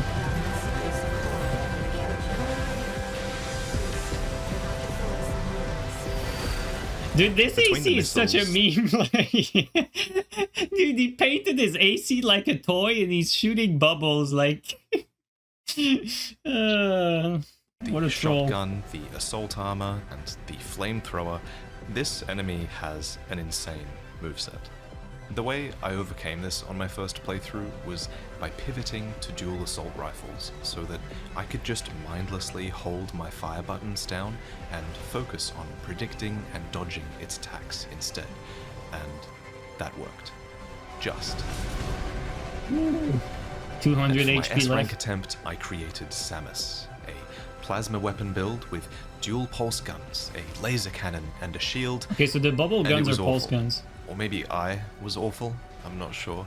I had some really cool moments, but between dodging and flying and using my shield and charging my cannon and managing the overheat on my pulse guns, I think piloting this build was just way beyond me at the time, and I got hit a lot. So yeah, even with the checkpoint system, the game is tough, and while I'm proud of the S ranks that I did achieve, I had no chance of S ranking any of the longer missions with the limited time that I had.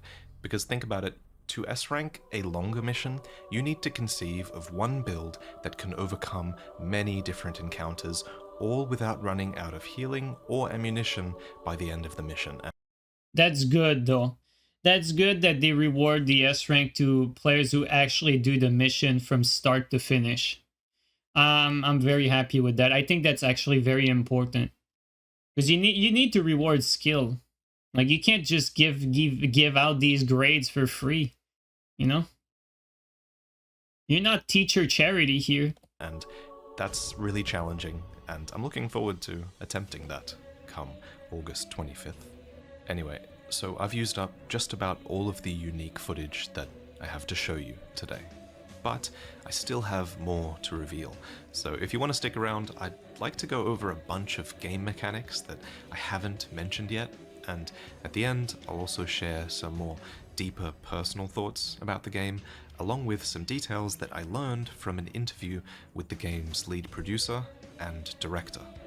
Jesus Christ, man, Vaati is basically like the right arm from software now. Like, he's literally like, Vaati became like the marketing wing of From Software independently, literally. So, do you remember when I fought an enemy AC back in Mission 6? His name was Index Dunham, and his was an optional AC fight where you kind of just overwhelm him with 2 teammates. So, this fight with an enemy AC is actually optional in this mission, but it's still absolutely worth doing at least once because you see this little icon here?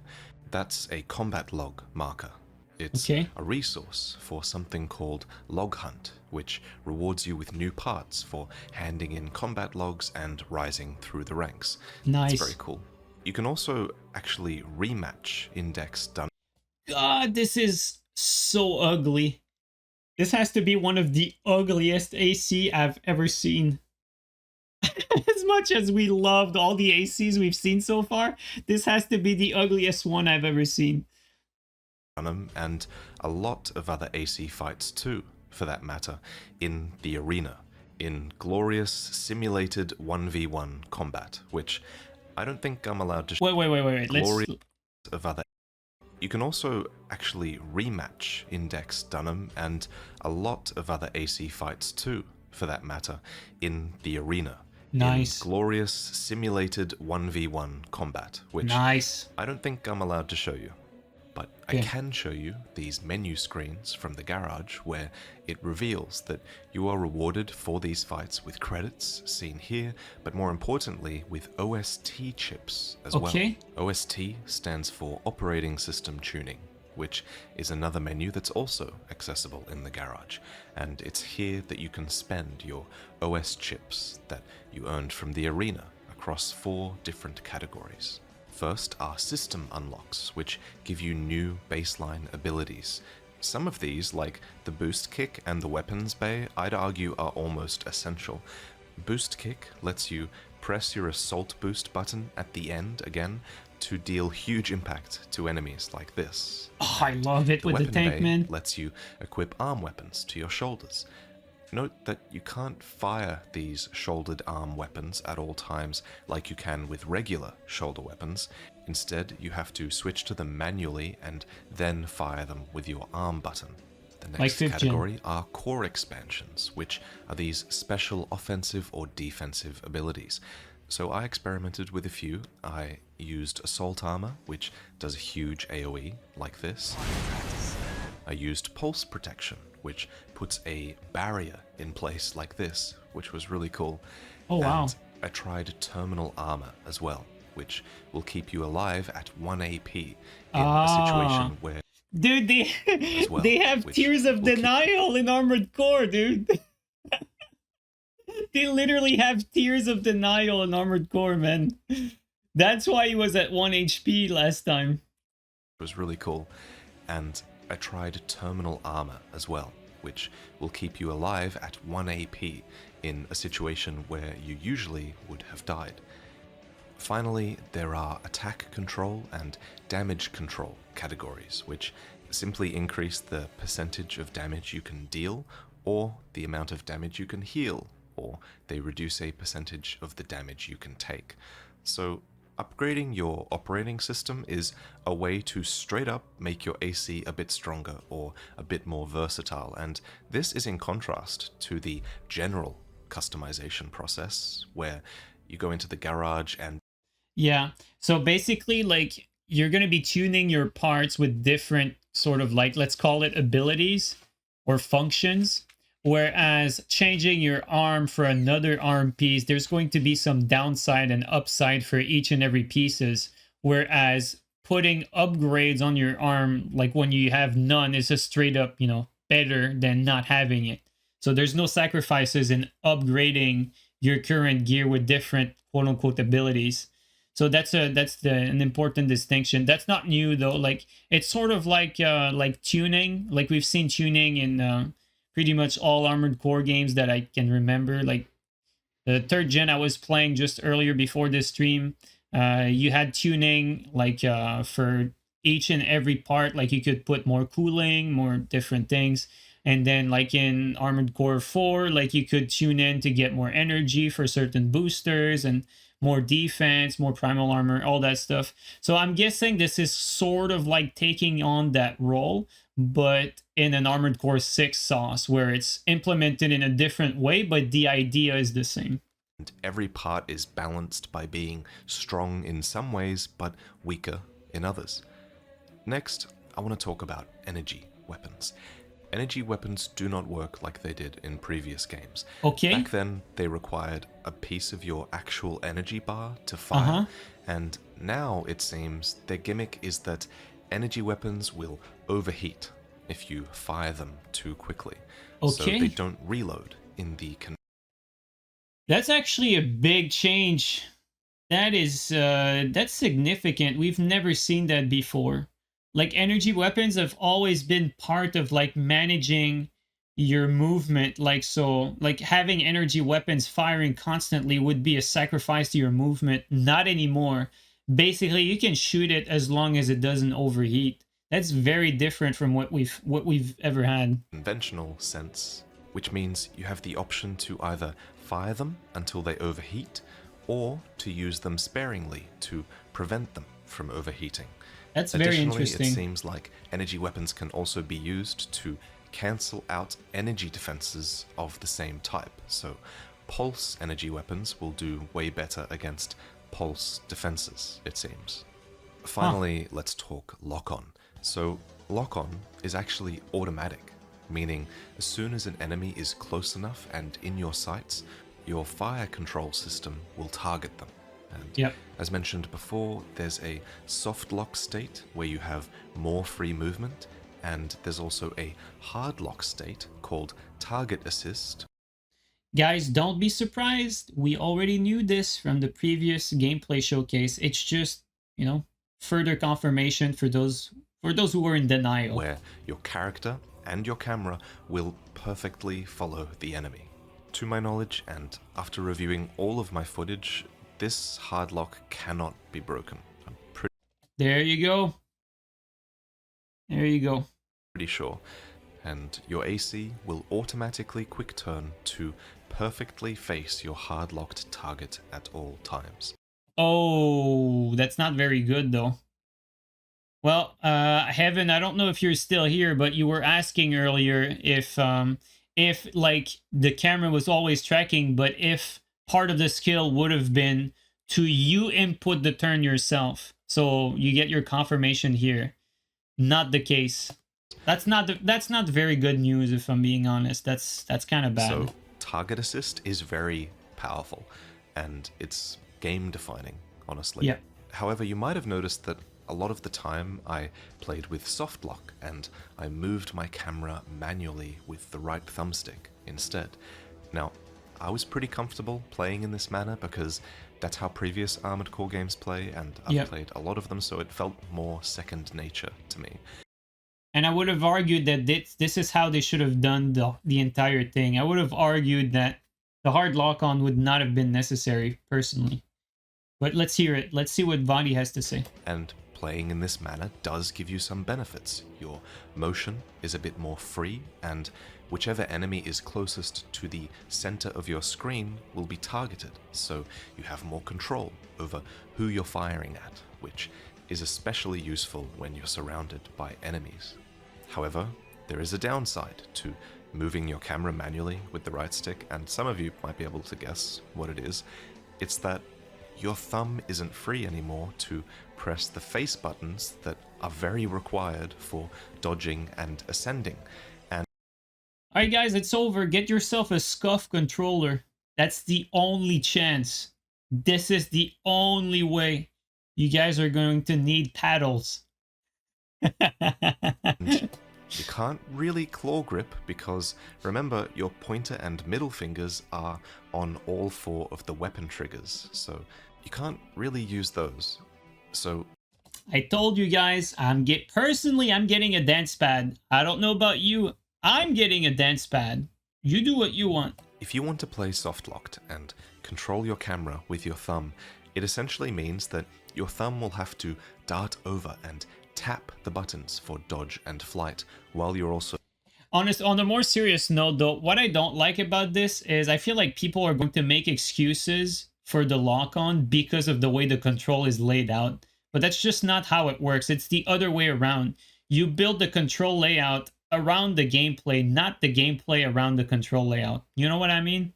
So, not a big fan of that, but again, you know, this is not really new. Like, we knew that this was going to be the case in the previous trailer, like about the lock-on. So, we're just hearing Vaati explain how he felt playing it.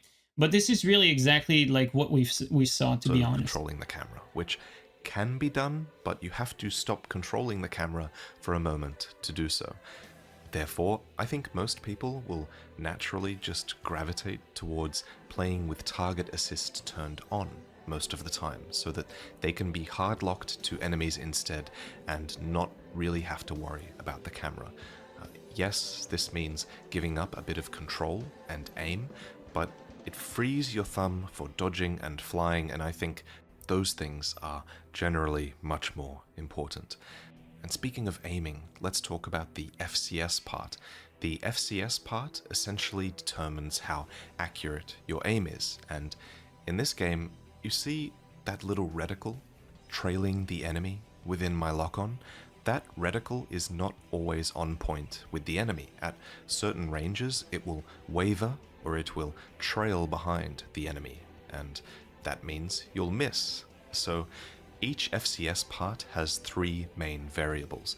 Its close range assist, its medium range assist, and its long range assist. Interesting. Basically, these values determine how... It's basically a bit of like a dumbing down of the FCS, if we're being honest.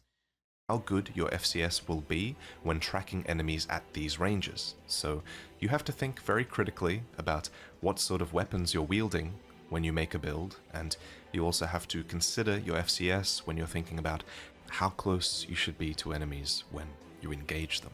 FCS parts also determine the time it takes for your missiles to lock onto enemies, and it also determines how long it takes. There is this is quite curious. Like, I feel like this is so different. Like, the FCS chip in this Armored Core is so different from the other chips we had. Like, other than the missile lock-on, it's actually missile lock-on correction. It's not even like lock-on speed. Honestly, like, this is just new. This is just new, guys. This is all new stuff. Forget about, like, if you've played an Armored Core, forget about it. Just pretend like this is not an Armored Core game. I think you're going to be in a better spot, because a lot of these things are just like completely new. It's all new stuff. Acquire a multi-lock on multiple enemies. Finally, I'd like to give some more personal thoughts on the game. First, the story. It's hard to get this point across with limited footage, but as missions play out and you're slowly introduced to all the characters and corporations who also have a lot of character, you really start to feel small, like you're some small piece of the puzzle within your handler's plans, who is himself a small piece of a larger corporation's plans, who are all a small part of this huge war over a resource that is unfolding on Rubicon.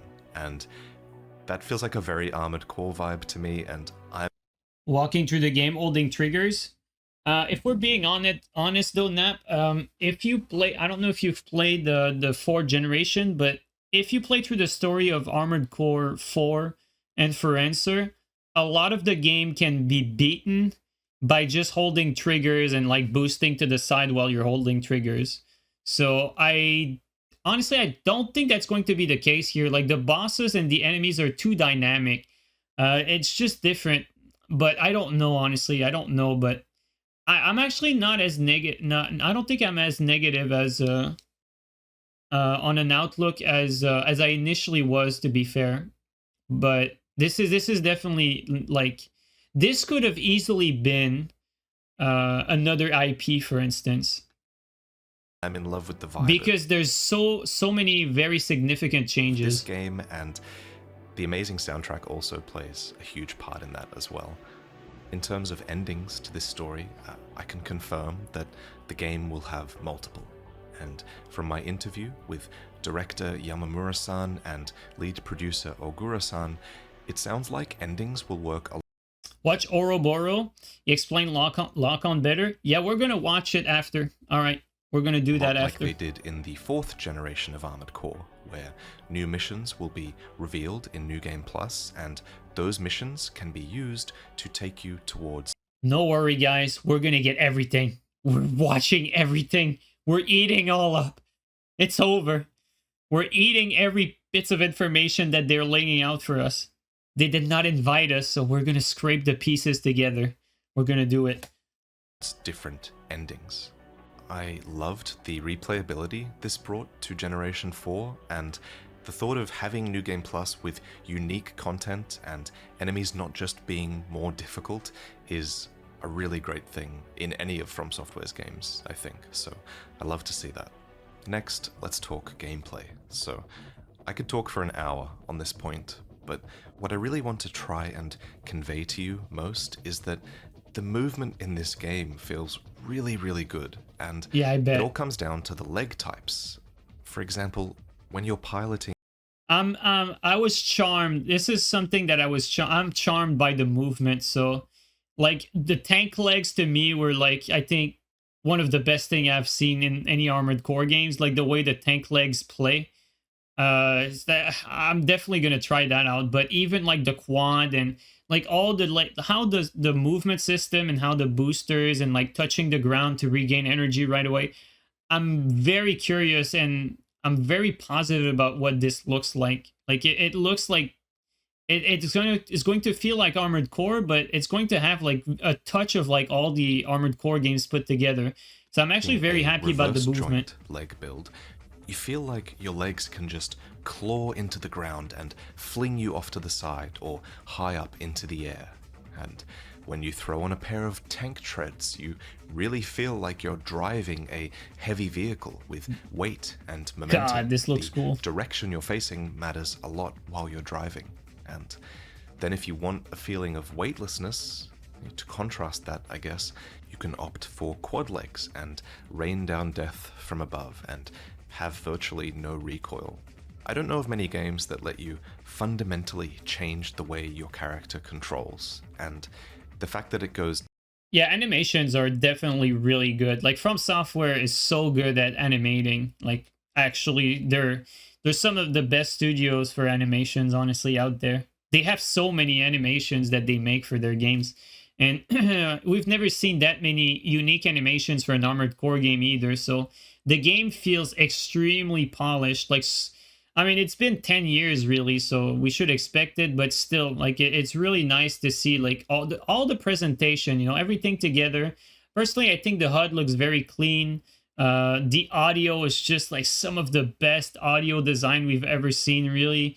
And the visuals are just so beautiful. I personally think this is the most beautiful game that From Software has ever made to this date. I'm sure they're going to make more beautiful ones in the future, of course, because you always improve upon what you already did. But as of today, I think this is their most beautiful game. Deeper in the garage is also amazing. You have so much control over so many variables of your movement and abilities because the expanded stat screens are back, and all of this just makes it so much fun playing with different builds, and the game will have a ton of replayability because of this fact. Next, considering the recent success of Elden Ring, a natural question a lot of people are going to have is, will Elden Ring fans enjoy Armored Core 6? Yes. Yes, I think they will, because while this... But some won't, because not everyone can like the same things. And historically, not everyone likes mecha games. And it's going to be like that again. But I think there's way more people that are going to like this one than ever before. 110%. Is a very different genre of game. It's also the first Armored Core to have a lot of things in common with Souls. For example, honestly, I think there's really only the way that the lock-on can't break. That like, even though we've had like a strong lock-on in the 4th generation, and a lot of the gameplay in 6 from, especially from Vaati's gameplay, seems to be very close in the way the movement plays and the way the lock-on plays. It seems close to 4th generation, but I would put a hard stop there. The way the lock never breaks definitely is way closer to how a Souls game plays, just because of that lock-on. But that's really the only, honestly, I think that's the only thing that's really reminiscent of Souls in that entire presentation. Like, yeah, you could argue the repair kits, but to be honest, the repair kits are just like a replacement for like the garage that quite honestly interrupted the gameplay that you had in the last Armored Core game. Like, you'd had to stop at a garage there, like randomly in the middle of a battlefield. So to me, that's really the only thing that I would put in the Souls category. Even the bosses, honestly, I feel like the bosses are very well refined, but I think they're closer to the last Armored Core that they made than Souls, really, if I'm being honest. But let's hear what Vaati has to say, because I'm interested on this take here. For example, Armored Core 6 now has a lot of things in common with Souls. Let's just so rewind. The first Armored Core to have a lot of things in common with Souls. For example, Armored Core 6 now has a completely decoupled camera. Your mech has fast turning speed. That's a good point. You can heal. There are checkpoints. Bosses have... I don't know if checkpoints is very Souls, to be honest. Heavily telegraphed attacks. There's a visual stagger system, a timed block system, and a hard lock as well. And before anyone says, yes, I know that other games have these things, but Armored Core traditionally has not had those things. So the fact that From Software developed Elden Ring and now Armored Core, and the fact that I'm talking to a community of Souls fans, means it's fair to draw a comparison to Souls in this case, I think. I think it's fair too. To each his own. I think it's fair. Honestly, respect the points that Vaati makes. Personally, having played a lot, like, I mean, a lot of both Souls and Armored Core, like, I think I don't get enough credit from the Armored Core community because they don't really know me for playing Armored Core, but I probably have played more Armored Core than most people that honestly that make content like everywhere that talk about Armored Core. Like, I played a lot. Like, I played thousands and thousands of hours of Armored Core. Like, I played a lot of these. I played a lot of Souls. You guys know how much Souls I've played. Like, you know, we won like dozens of tournaments in Dark Souls 3. I am the best Dark Souls 3 player to ever touch this floor. This floor here in this room. You know, there's a little shrine. I even got a trophy here. It says, "Honey, you're the best." So I just want to let you know that I have experience with both of these, okay? Trust me. I feel like this is way closer to Armored Core than Souls. That's the bottom line. And also, I know that a lot of people did not expect these things to be quite so present when Armored Core 6 was first announced, but they are here now, and it absolutely makes the game more accessible for Souls fans, and any modern gamer in general also. But what I'm really happy about is that it still feels a lot like an Armored Core game, even with all of those things. And most importantly, it's shaping up to just be a good game with those things, and I think that's all most people care about. This is just yet another familiar generational shift in the gameplay of Armored Core. I think this is more than a generational shift. This is a huge shift, though. And I think this is a huge departure from some of the core mechanics. I think that's important to at least lay that. So there's going to be people that like these new mechanics and people that don't. I think the majority of people are going to like it. But I think there's just one thing that's necessary to be clear. I think it's important to acknowledge that this is a big departure. and that it's going to be for some people and not for others. So as long as, you know, we get everyone that understands that, I think we're going to be good. And I'm here for it, personally. All that said, I do, naturally have some concerns about the game. These aren't like terrible problems or anything. It's more like these are things that I'm not really sure how From Software are going to handle.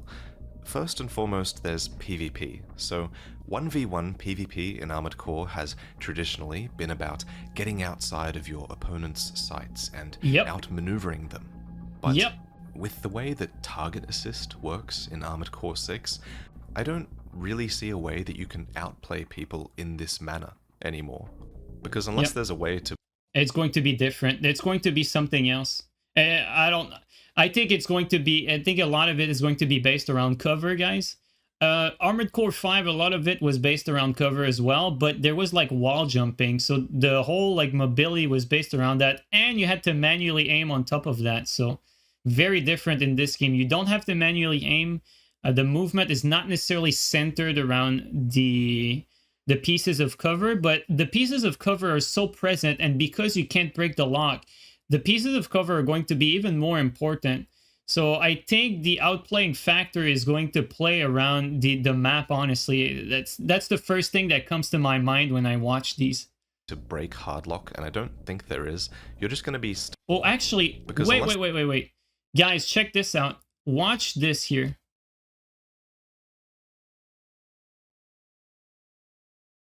Do you guys see what I see? Let's rewatch that.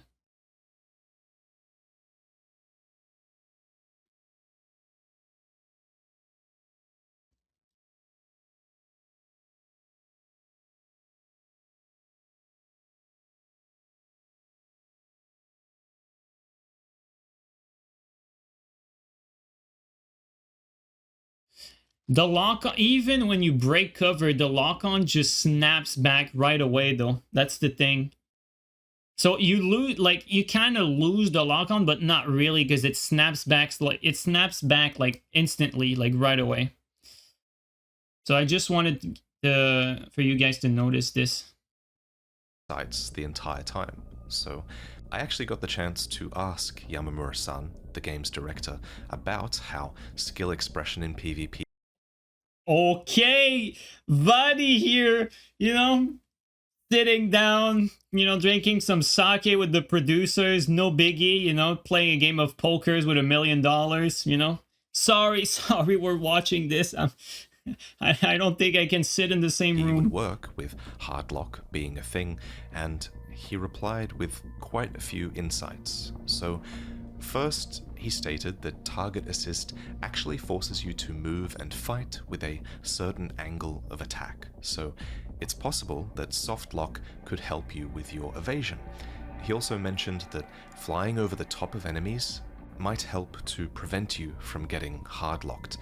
Now, ooh, interesting. I don't think this would really apply in 1v1 fights, but in fights with multiple people, being above them could absolutely make them less aware of you. So that's an interesting observation. Additionally, he says that in fights you have to consider enemy stagger meters and consider your own as well. So yeah, stagger meter is not skill expression though. That's just build versus build.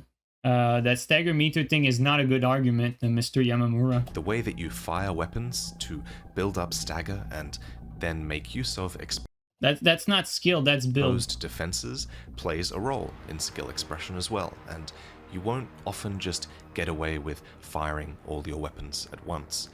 And then there's also the need to maintain optimal distance, which plays a part in your accuracy and dealing the right amount of damage.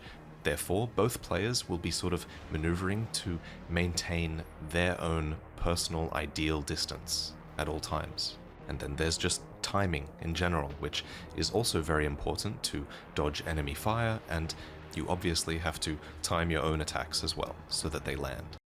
I can't help it, guys. I think the game would have been better if hard lock didn't exist. And I think they could actually save that by having a piece of equipment that just breaks hard lock. I think that would right away make the game like a lot better for PvP, and it would not change the experience for PvE. Just incorporating a piece of equipment, no matter what it is, that breaks the hard lock, and so that gives the player the opportunity to outmaneuver who they're fighting. I think that could be a very good compromise for skill expression. What do you guys think about that? Do you guys think this would be a good idea?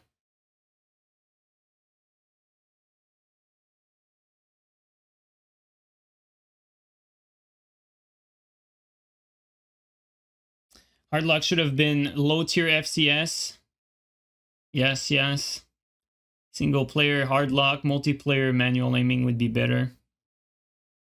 So you guys agree with that idea, eh?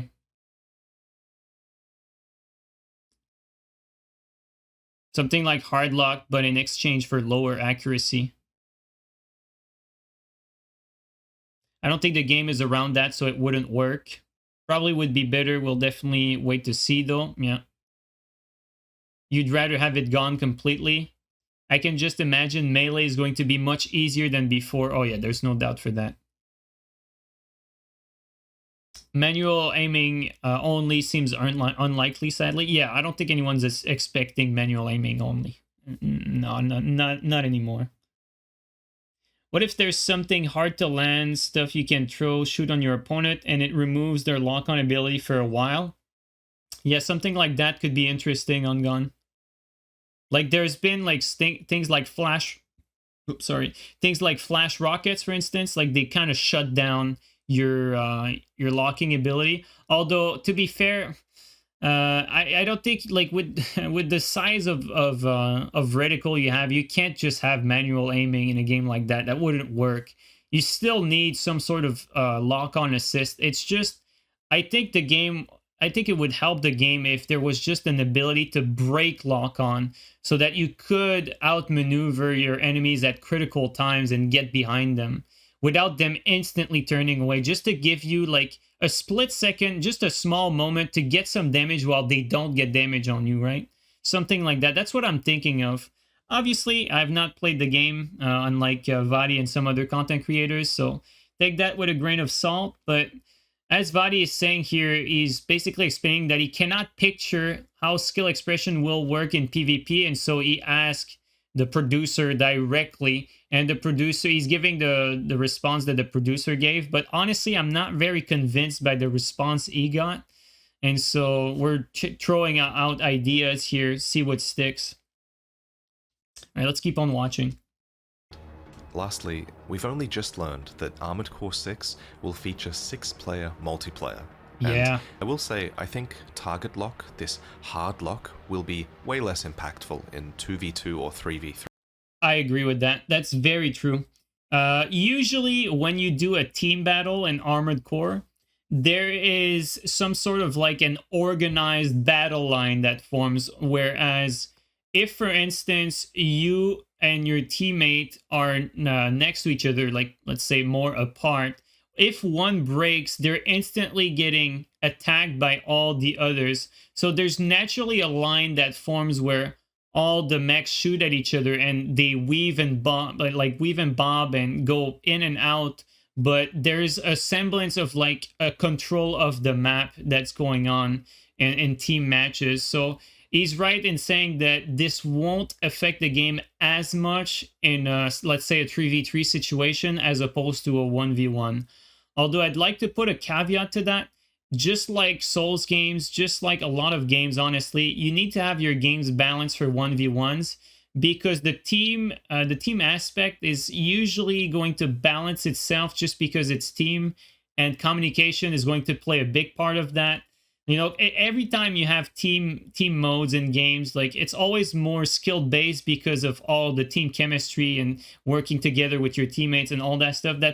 That puts a whole new dimension in everything. And so I think it's still important to highlight that it's important to base the game around the 1v1, because the team aspect usually takes care of itself by itself just because of the like the team communication aspect, you know, strategy, all that stuff.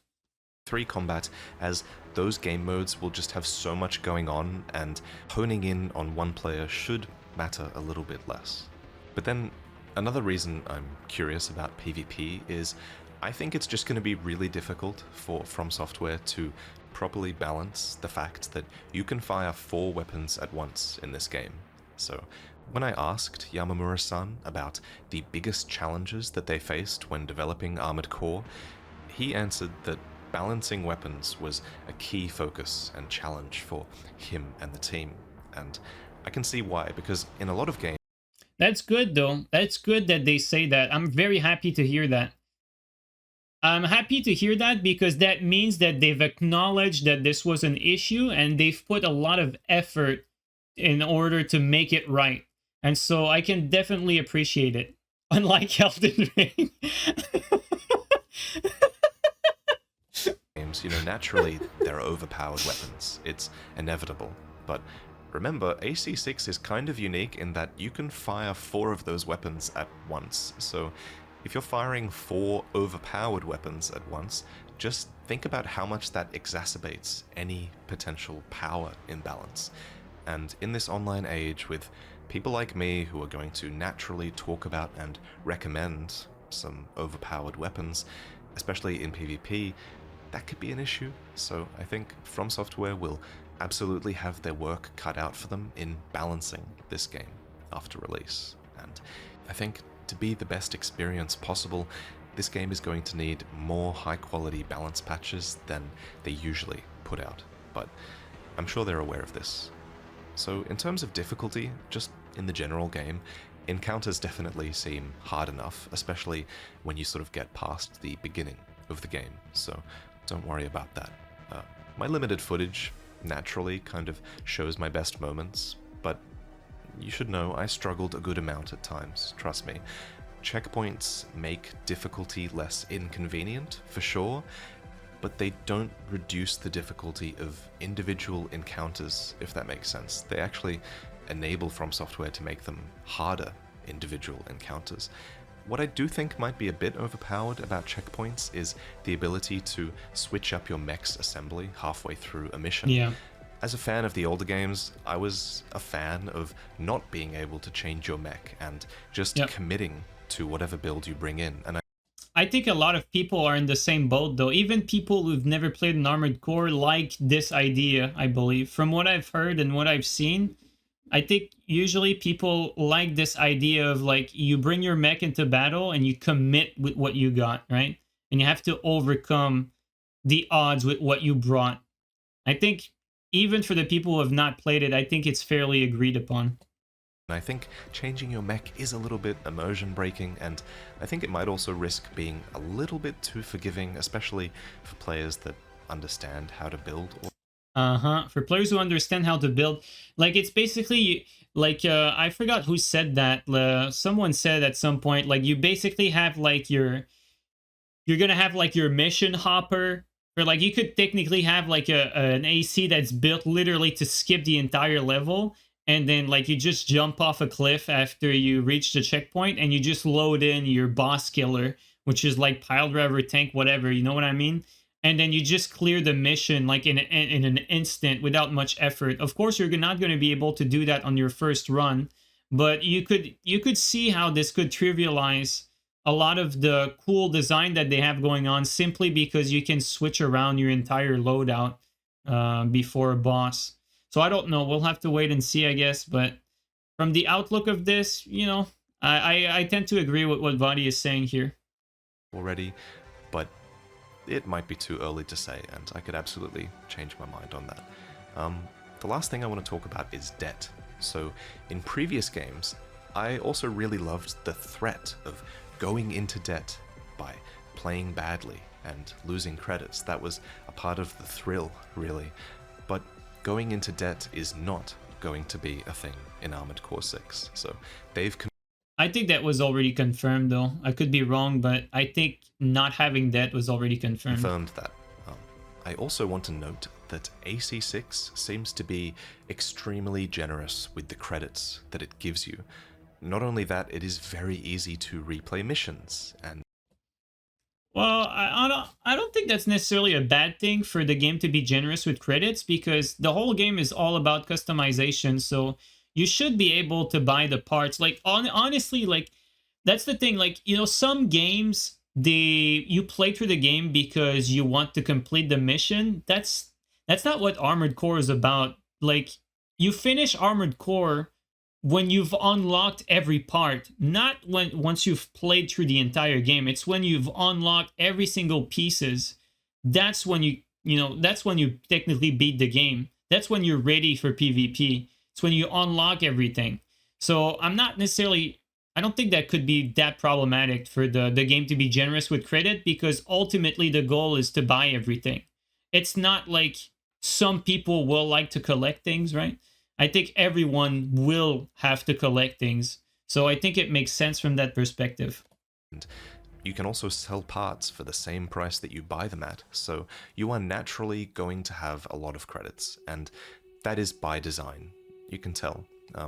I asked Yamamura-san about this, and he said that From Software felt that having too much debt might dampen the fun of the assembly aspect, and since the assembly aspect is... I'm gonna be honest, I think it would just kill the fun for noobs. Like, the new players who've never played this, like, I don't think they did. They don't deserve to go in debt, dude. Like, for the hardcore players, it's more fun, but I don't think that mechanic would please everyone. Like, it would please me, but it would not please the majority. And I don't think it's enough of... I don't think it's worth that sacrifice to turn off the new blood with like by putting them in debt. You could say, you know, it's part of the trial by fire or whatever, but I don't think it's that important. It's not that core to the game, if I'm being honest. I would rather have the noob stick around, him like the game, then he becomes better and eventually like becomes a PvP guy and then plays for a year and then becomes like one of the best player, you know? Everyone starts somewhere, but give him a chance to... honestly, I don't think it would become a best player if he quits because he's in debt. Honestly, like the good players like go through no matter what. But anyway, I would still want like to have the noobs stick around and like, you know, get on with the game and eventually like the game and learn more about the game. But it is a sacrifice to make. Like, I think it's probably widely agreed upon that the debt system was something that people thought was cool. It was interesting. Like, you don't really see that in other games. I think people like it. I like it. I would have preferred it that way. But ultimately, I think it's still better for the new players to not have a debt system, because we want those new players to stick. We don't want them to just drop the game because they're stuck in debt and they can't do shit because, you know, they're new and they don't know how to play yet. So that's my take on that. Also, Coop, thanks for the raid, man. Like, welcome in, guys. The main part of this. We're watching everything, by the way. We just watched the showcase. We're watching Vaati. After that, we're going to watch Oro. We might watch Pineapple as well. We're watching everything. All the bits and pieces. Guys, they did not let you guys play the game. They did not let me play the game. They let them play the game. It's okay. We're going to scrap. We're going to slurp. We're going to grab. We're going to get all the bits and pieces of information, and we're going to know just as much as them at the end of this stream. Game, and it's also the most potentially off-putting part of the game to new players. I can see why they got rid of debt. The benefit to having more credits is that you can buy more parts and experiment with things and just have more parts on hand to switch to in these mid-mission checkpoints, which is also a big thing as well. But do you know what else Yamamura-san said in response to this question? He admitted I think he's about to talk about feet. That he too was a big fan of the debt that you could accrue in previous games. And okay.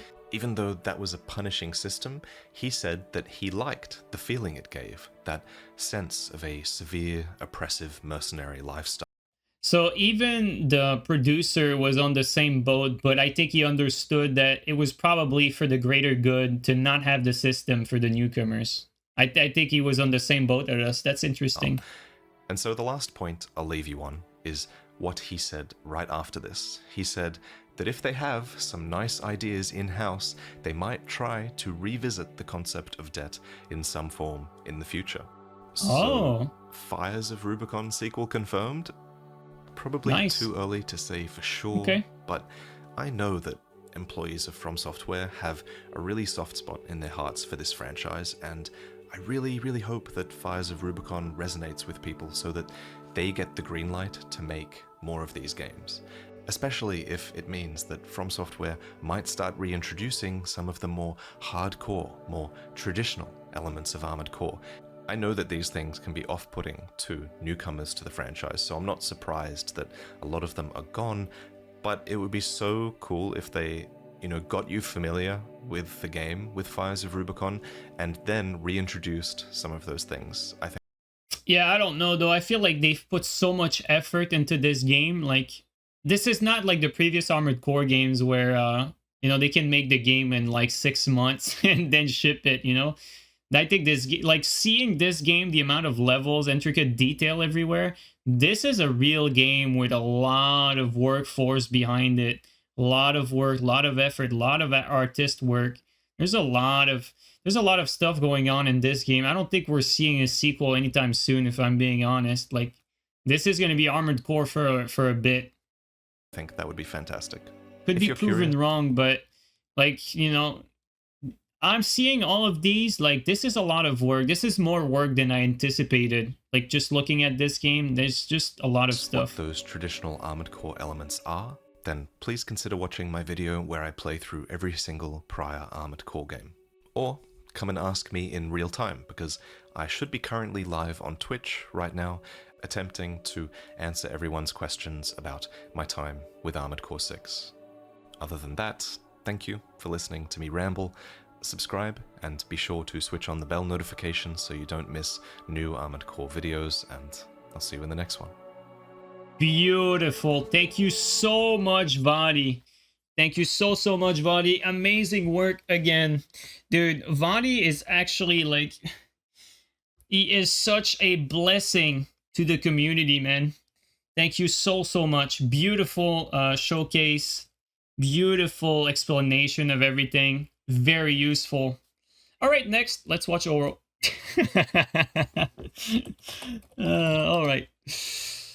Let's watch Oro. Let's see what Oro has to say. 20 minutes. Oh, actually, Oro has 5 hours first impression and then exclusive gameplay. Let's watch first impression. Only 1,000 views. What the hell? All right, let's give him 1,000 more views. Just make sure we're at the highest resolution. No, we have not seen Pineapple. We're watching Pineapple after this one. Hey guys, after these Oro ones. here, and today I wanted to share my first impressions of Armored Core 6. I was fortunate enough to be invited out by From Software and Bandai Namco to Anaheim, California, to a private event where I got to play the full game for 5 hours. I am so jealous. So jealous. You lucky bastards. And get an exclusive interview with the director and producer of the game. As a huge Armored Core fan, this is the opportunity of a lifetime, and I was super excited to get to experience the game and meet the developers. Giant Mech was okay too, I guess. Unfortunately, I can only show you guys 20 minutes of gameplay. Surprised you didn't get invited? I mean, I need to do more dick eating. That's what I need to do to get invited. I'm too harsh. They don't like me. I don't know why. It's probably because I don't walk barefoot. That's probably that. Yeah. And that gameplay is restricted to only a few select missions in Chapter 1. But I managed to squeeze in a lot of the best bits for you guys. So if you want to check out my full 20-minute gameplay video, then check out the link in the description below. Anyways, let's get right to it. First off, I'm going to cover the basics. The gameplay felt incredible. Silky smooth compared to the previous Armored Cores. The perfect comparison, gameplay-wise, is Dark Souls 1 to Dark Souls 3, where the core gameplay is the same, but it just feels so much better. The pacing was perfect. Not as fast as Armored Core 4, but not as slow as Armored Core 5. Armored Core 5 was not very slow. It was very fast. You just needed to... I know not a lot of players liked the 5th generation, and so they didn't put as much effort in playing it and learning the mechanics, but Armored Core 5 is very fast the better you get. It can get extremely fast, actually. And the new stagger system really made for some interesting and dynamic gameplay. The soundtrack of this game is actually perfect. From the main menu to the boss themes, they absolutely nailed it. I mean, just listen to this. The graphics were also really good. We were playing on PCs with 4K monitors. And okay, so that's why it looks so good. You know, I thought at the beginning that this might have been the PC version. I think we're just getting confirmation that everything we saw so far looked that good because it was indeed the PC version. God damn it, I pre-ordered on PlayStation, man. I need that PC version. And all the settings maxed, but I was only able to capture my gameplay in 1080p 60 FPS, so please keep that in mind when you're watching. For a game releasing on last-gen consoles, it really does look amazing. It feels like they had a much bigger focus on the graphics this time around. Yeah, I agree. The story is also super interesting, and I really want to talk about it, but FromSoft wants us to avoid talking about any story-related stuff, so I'll let you guys experience it on your own. Yeah, So thank you, far, FromSoft. I'd much rather have them put restrictions on these derpy content creators so that we can stay spoiler-free. So, it's really good. I will say there's tons of lore to discover from the logs you can pick up around the missions, which is really cool. The difficulty was exactly what you'd expect from any From Software title. Fair, but punishing. There's a massive emphasis on dodging and staying mobile. And for powerful attacks, there's a big red indicator and a noise that happens right before, so you know when to prepare to dodge them. I also noticed that switching AC loadouts for the given situation was extremely effective. One weapon part completely trivialized a certain boss. I love how, dude, you have to keep in mind, guys, this is Oro you're watching. People underestimate how much of a gamer Oro is. Like, people don't get how Oro is actually really good at pretty much every game he plays. So listen to that. I think he's already figured out, like, a weapon that trivializes some things. Let's see. Effective. One weapon part completely trivialized a certain boss. When without it, it felt like an absolute nightmare. So if you're ever having trouble in this game, try heading to assembly and change up your strategy a bit. It might help. You also get 3. Oh, he's not spilling the bean. He's keeping it for content. 3 repairs every mission, which you can use to instantly heal your AC. And you can replenish them at supply crates that were usually placed right before a boss. Be careful though, you can't use them while you're staggered. So keep that in mind. The level design has vastly improved from the previous titles. Feels like every level was meticulously crafted, and they really took their time creating each one. Yeah, the level design is also something that I've noticed right away. That's like much more high effort, high quality, you name it, no matter how you want to describe it. This is like years beyond what we've ever seen in any Armored Core games. You know, for others, it might look like any other level design, but for an Armored Core game at this scale, like, it's hard to explain how a game like Armored Core, because of the speed it has, because of the movement it has, the gameplay application and the size, the movement, everything, it doesn't yield for the same type of maps than like your typical like third-person game, right? And so having intricate level designs like that is a much welcome change for sure. Even the small side missions are really cool. I feel as if they learned a lot from the Souls series. Now, let's talk about my personal favorite part of the game, the customization. It's pretty standard for an Armored Core game. You get to change out parts. Each part has different stats, allowing you to create the perfect mech that suits you and your playstyle. The more you progress through the campaign, the more parts will become available for purchase. The legs are the most important part of your AC, and they drastically change your gameplay. For example, quads can hover, reverse joint legs let you jump higher, treads let you drift, etc., etc. There's also customization through unlocks that you earn by defeating opponents in the arena, and yes, the arena is back. This is also called OS tuning. Look at that. Boost kick, weapon bay, weight control, manual aiming, quick turn, assault armor. Would you look at that? Quick turn. So they have a slot for quick turn. Well, Vaati said that turning was automatic, right? You guys remember, we just saw Vaati's vid. He said it was automatic. We believe him. Hard stop. Now, what is this then? I'm actually very curious. What is the implication of this quick turn OS tuning? Very interesting. I would love to know more about this. You can unlock stuff like a weapon bay to switch out primary weapons on the fly, manual aiming, quick turning, and other really cool abilities for your AC. Tuning each individual parts and stats, a feature present in the other Armored Core titles, has been seemingly removed. I really loved tuning my mech to be super efficient, so this is a bit of a bummer for me. Really feature present. So yeah, so they removed the tuning, but in exchange they gave us this system here. Personally, I think this is going to be fun to play around with. I like this system. I think it's going to be great. Quick turning, and other really cool abilities for your AC. Pause the video and read the description for each. Want me to read for each?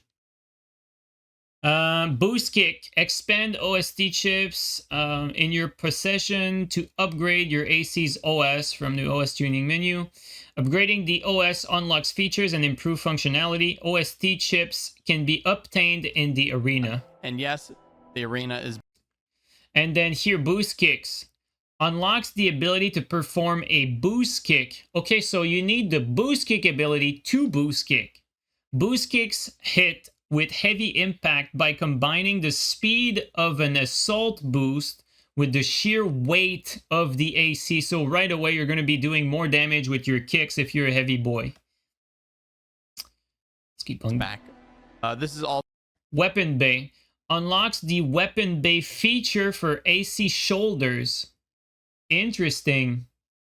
So the AC bay is like when you switch your like main weapon in the bay behind. So this unlocks it. I'm actually curious if like if you don't have it unlocked, what do you have then? Like do you just have like a missile slot or something? Interesting. Allowing up to 4 hand weapons to be equipped. So that's probably the case. You probably have weapons that are like only for back units, and then you have weapons that are only for like main weapon units, but then you can have a bay shoulder that allows you to switch between multiple of what would be your main hand units. With hand weapons equipped corresponding to the shoulder, yeah. Also called OS. Then you, that goes fast. Then you got weight control. Unlocks the ability to sortie when AC is overburdened. Oh my god, dude. And to manually purge weapons. Wait, what? Unlocks the ability to sortie when AC is overtuned and to manually purge weapons. So you can't purge your weapons if you don't have weight control? I'm a bit confused here. Purging weapons reduces weight load and improves speed. Okay, that's actually interesting because for like in all AC games that I can remember, you can purge your weapon. It's like part of like the control scheme. You can purge your weapons no matter what. Here it sounds like you might need this ability to be able to purge your weapons. And apparently it costs a lot of slots. I'm a bit confused by that. That's quite something. Let's keep on reading. That's tuning. Manual aiming. Let's see about that. I'm very curious. Unlocks the ability to perform manual aiming. Allows for the manual reticle control, but practical usage calls for experienced technique. This is basically useless. They give you manual aiming in a game where the game can aim for you. This is a bit of a joke, honestly. It's I don't know about that. It's pretty useless. This is probably only useful for like very big bosses, but even then, like, why would you want to manually aim when you have like both a soft lock and a very hard lock? I'm a bit confused by this one. You can unlock... It's probably for like for answer rocket aimings, most likely. The hell.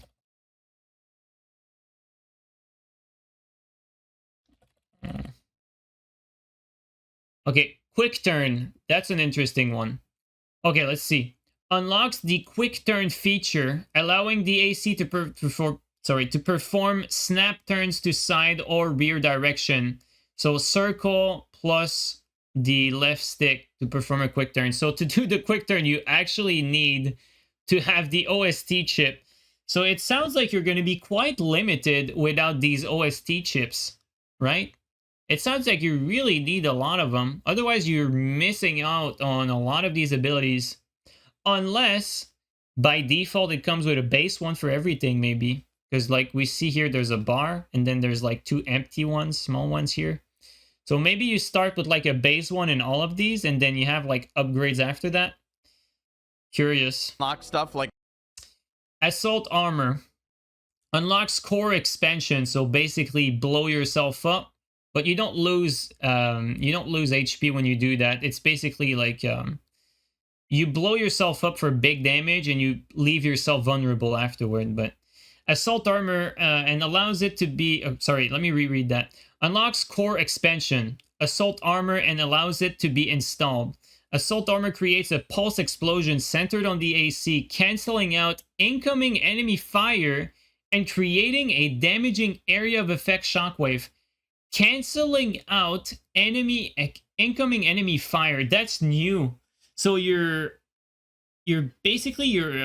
primal armor exploding actually acts as a massive shield. That is super interesting. I don't think we've ever seen that either. Very interesting change. Nice. Okay. like a weapon bait. And then you click on L and plus triangle. Pulse Protection. Unlocks core expansion, Pulse Protection, and allows it to be installed. Pulse Protection creates a pulse barrier in a fixed position, providing cover from enemy fire until the barrier reaches its durability or time limit. So this sounds like it's like you can carry basically cover, right? That sounds like carryable cover. And more to the argument that we made earlier that I think the game is going to be centered a lot around maneuvering between one cover to the next, especially since they give you an ability which basically is to create cover for yourself. So this might actually be very useful in like open areas where you get nothing to hide behind. To switch up prime. Pulse Armor. Unlocks core expansion Pulse Armor and allows it to be installed. Pulse Armor creates a pulse barrier that trails the AC, dramatically increasing defensive performance until it exceeds its durability or time limit. Okay, I'm gonna need a dictionary for this one. I have no idea what they mean by that. Pulse Armor creates a pulse barrier that trails the AC. So that's behind the AC, and then that increases defense? I am very confused by this one. I have no idea what that does.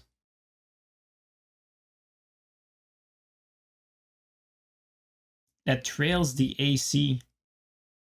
Maybe it's just like a bubble shield. That must be what they mean. That's probably like just a shield that you activate, I guess. Primary weapons. Terminal Armor. Unlocks core expansion Terminal Armor and allows it to be installed. Terminal Armor automatically triggers a pulse barrier when the AC's AP reaches its limit, greatly enhancing defense until the barrier reaches its durability or time limit. When equipped, activates automatically when AP falls to 0. So this is basically Tears of Denial. Tears of Denial cost the most slots though. On the fly. Kinetic Weapons Fire Control Tuning. Optimizes fire control of AC and weapons to enhance all sources of kinetic damage, excluding melee. So this is pretty much just a damage modifier. If you look at like the upgrades, you basically get up to 15% extra damage. Manual aiming. And then you get the same thing here for energy weapon, exact same thing, up to 15%. You start at 3%. Quick turning. And melee weapons, drive control tuning. Optimizes drive control of AC and weapons to enhance all sources of melee damage. So again, up to 15% melee damage, but does not require as much investment. And other really cool. Direct hit modifier, damage tuning. improves the precision of attacks against staggered enemy, increasing damage dealt by direct hits. So this is pretty much your Hornet Ring, like doing more critical damage. Cool abilities for your Access speed improves object access speed by optimizing hacking over and override functionality. Okay, so this is pretty much like to do the objectives faster, so you're likely not going to spend any point into that unless they have like objective modes in the PvP or whatever. Your AC. ACS, dynamic deflection control tuning, improves the precision of ACS based bracing posture control, reducing the damage received from enemy attacks. Damage mitigation, so sounds like a defense modifier, but it also says posture control, so I don't know if it's also the stagger. Could be stagger, but it really says damage mitigation, so it's probably just defense. Repair kit optimization. Improves the AC's ability to scan for damage, boosting the effectiveness. Improves the ability for AC to scan for damage and then boosting the effectiveness of repair kit. Interesting. And then your repair kit could get as high as up to 2,000. I wonder if it's straight up like 2,000 AP, and then this is just start at like 500, or if this is more than that, and this number is just, you know, whatever. If it's plus 2,000, that could actually be balanced, actually. Tuning each individual parts and stats, a feature present. Arena, fight virtual battles. What? Okay, we don't need to read that. Let's listen to what Oro has to say, guys. Tuning. You can unlock stuff like a weapon bay to switch out primary weapons on the fly, manual aiming, quick turning, and other really cool abilities for your AC. Tuning each individual parts and stats, a feature present in the other Armored Core titles, has been seemingly removed. I really loved tuning my mech to be super efficient, so this is a bit of a bummer for me, but I understand that they wanted to make this game much more accessible for newcomers, and that part of the game was a little overwhelming. You can also customize each part's color, material, pattern, weathering, and even throw decals on them. Wow. And speaking of decals, the level of freedom they give you in the image editor is next level. Insane. It looks to be much like Armored Core 5 with some improvements, which is to say you can pretty much make whatever you want. Yeah. You can put it on your mech or use it as an emblem. I cannot wait to see what people create with this. Oh, the titties are coming, guys. Just wait for it. You thought Guinevere was not in Armored Core 6? Oh, really? You thought so? Ha. I have some news for you. There's another really cool feature where you can save your entire AC loadout and share it online. For example, I can make an AC loadout made specifically for beating a hard boss, or an insanely powerful PvP loadout. Both I'll be able to share instantly with you guys, and that's really cool. Now, there is one thing about this game that I can say for certain. This is Armored Core. It has the same fast-paced gameplay, the same in-depth customization, and the same mission-based structure. However, there are a few key differences. The first and most controversial is the addition of hard lock-on. This means that when you lock onto a target, you don't have to aim at all. This allows you to focus entirely on your movement without worrying about your aim. A lot of players, including myself, were worried that this is going to take the skill expression out of the game and even make it a little too Souls-like. But after actually playing it myself and learning more about it, most of my worries are gone. Let me explain. Most. Okay, let's hear it, Oro. Let's see what he has to say. Hard lock-on, or target assist as the game calls it, has the downside of less accuracy. This means that... Okay, so you have less accuracy. That's good. That's good news. That's actually very good. Okay. Let's we're getting somewhere now. Now that's starting to make more sense. Okay, let's go. Let's hear it. Target assist, as the game calls it, has the downside of less accuracy. Bro, why didn't From Software just say it like straight up? Like, if Oro didn't say that, we would not even know, dude.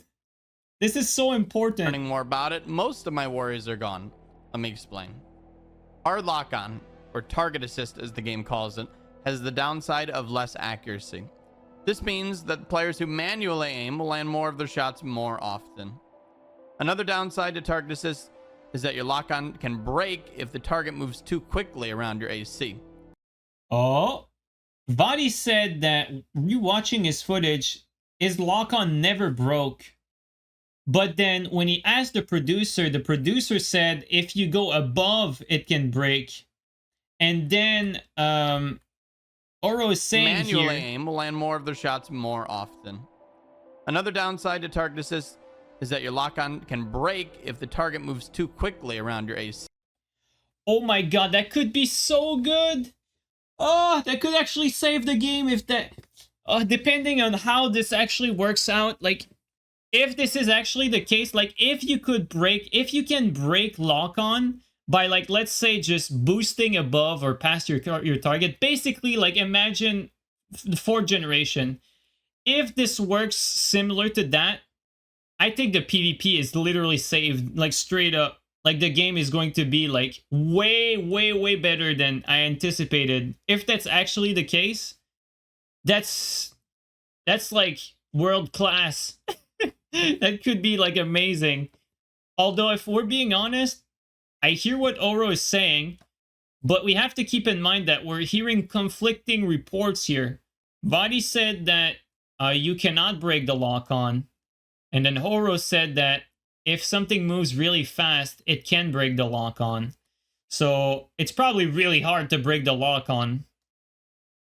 So we're going to have to wait and see, I guess. But from what we've seen so far, we have not seen many clips of the lock-on breaking. If anything, we even seen like 180, right? We've seen like your AC move in a 180 quick turn automatically. Like Vaati described too, instead of the lock-on breaking. So I don't know if Oro didn't have like perhaps like the right chips for it or something. I don't know. Let's hear more of it. I'm interested. The target assist is that your lock-on can break if the target moves too quickly around your AC. There's also a manual aiming unlock through OS tuning, as previously mentioned. I'm still worried about how effective hard locking will be in PvP. Yeah. When you can just lock on other players and blast them with 4 different weapons at once, but we'll see. Okay, so Oro is keeping it positive, but you know, he's just being real here. I think we all are. Like, everyone is wondering how this is going to play out in PvP. Now, the second biggest change is the addition of the stagger gauge. Staggering isn't new to Armored Core, but they've completely revamped how it works in this game. Taking damage increases the stagger gauge, and if it fills up completely, you'll be staggered for a moment. During stagger, all incoming attacks are treated as direct hits, which deal greatly increased damage. When you're not getting hit, your stagger gauge slowly depletes. So when your stagger gauge high, focus on dodging or take cover to avoid getting staggered. And when your opponent is close to getting staggered, try to pressure them and prepare to punish with your weapon of choice. Some weapons deal lots of stagger damage, and some deal lots of direct hit damage. So be sure to experiment and try out different combinations. My personal favorite playstyle was double trigger, aka dual wielding, which constantly pressured enemies and raised their stagger gauge very quickly. Nice. Then, whenever I was about to stagger them, I switched to my blade for the stagger punish combo. It was such a fun and rewarding playstyle. It's safe to say I really love this new system. It does sound pretty cool to have access to that many weaponry at the same time and being able to like swap between bay, use all your weapons. I really think this is a cool system too, honestly. This game features... Looks like normal staggering. Yeah. I was more thinking of like the way you switch weapon and you can use everything at the same time. That sort of freedom was not necessarily there in previous cores. Quote-unquote Souls-like bosses.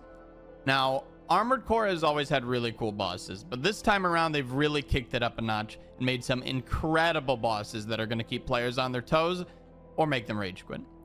One boss shoots a massive homing laser. Another uses a massive shield to block all your attacks from the front. But is there like a tiny boss though? I hear there's massive boss. Is there a tiny one? And another shoots a barrage of missiles at you. They're all super unique and really cool and fun to fight. I think I died at least once to every single boss, but every death felt fair. and it was entirely my fault for not dodging the attacks. Except the Juggernaut. Fuck the Juggernaut.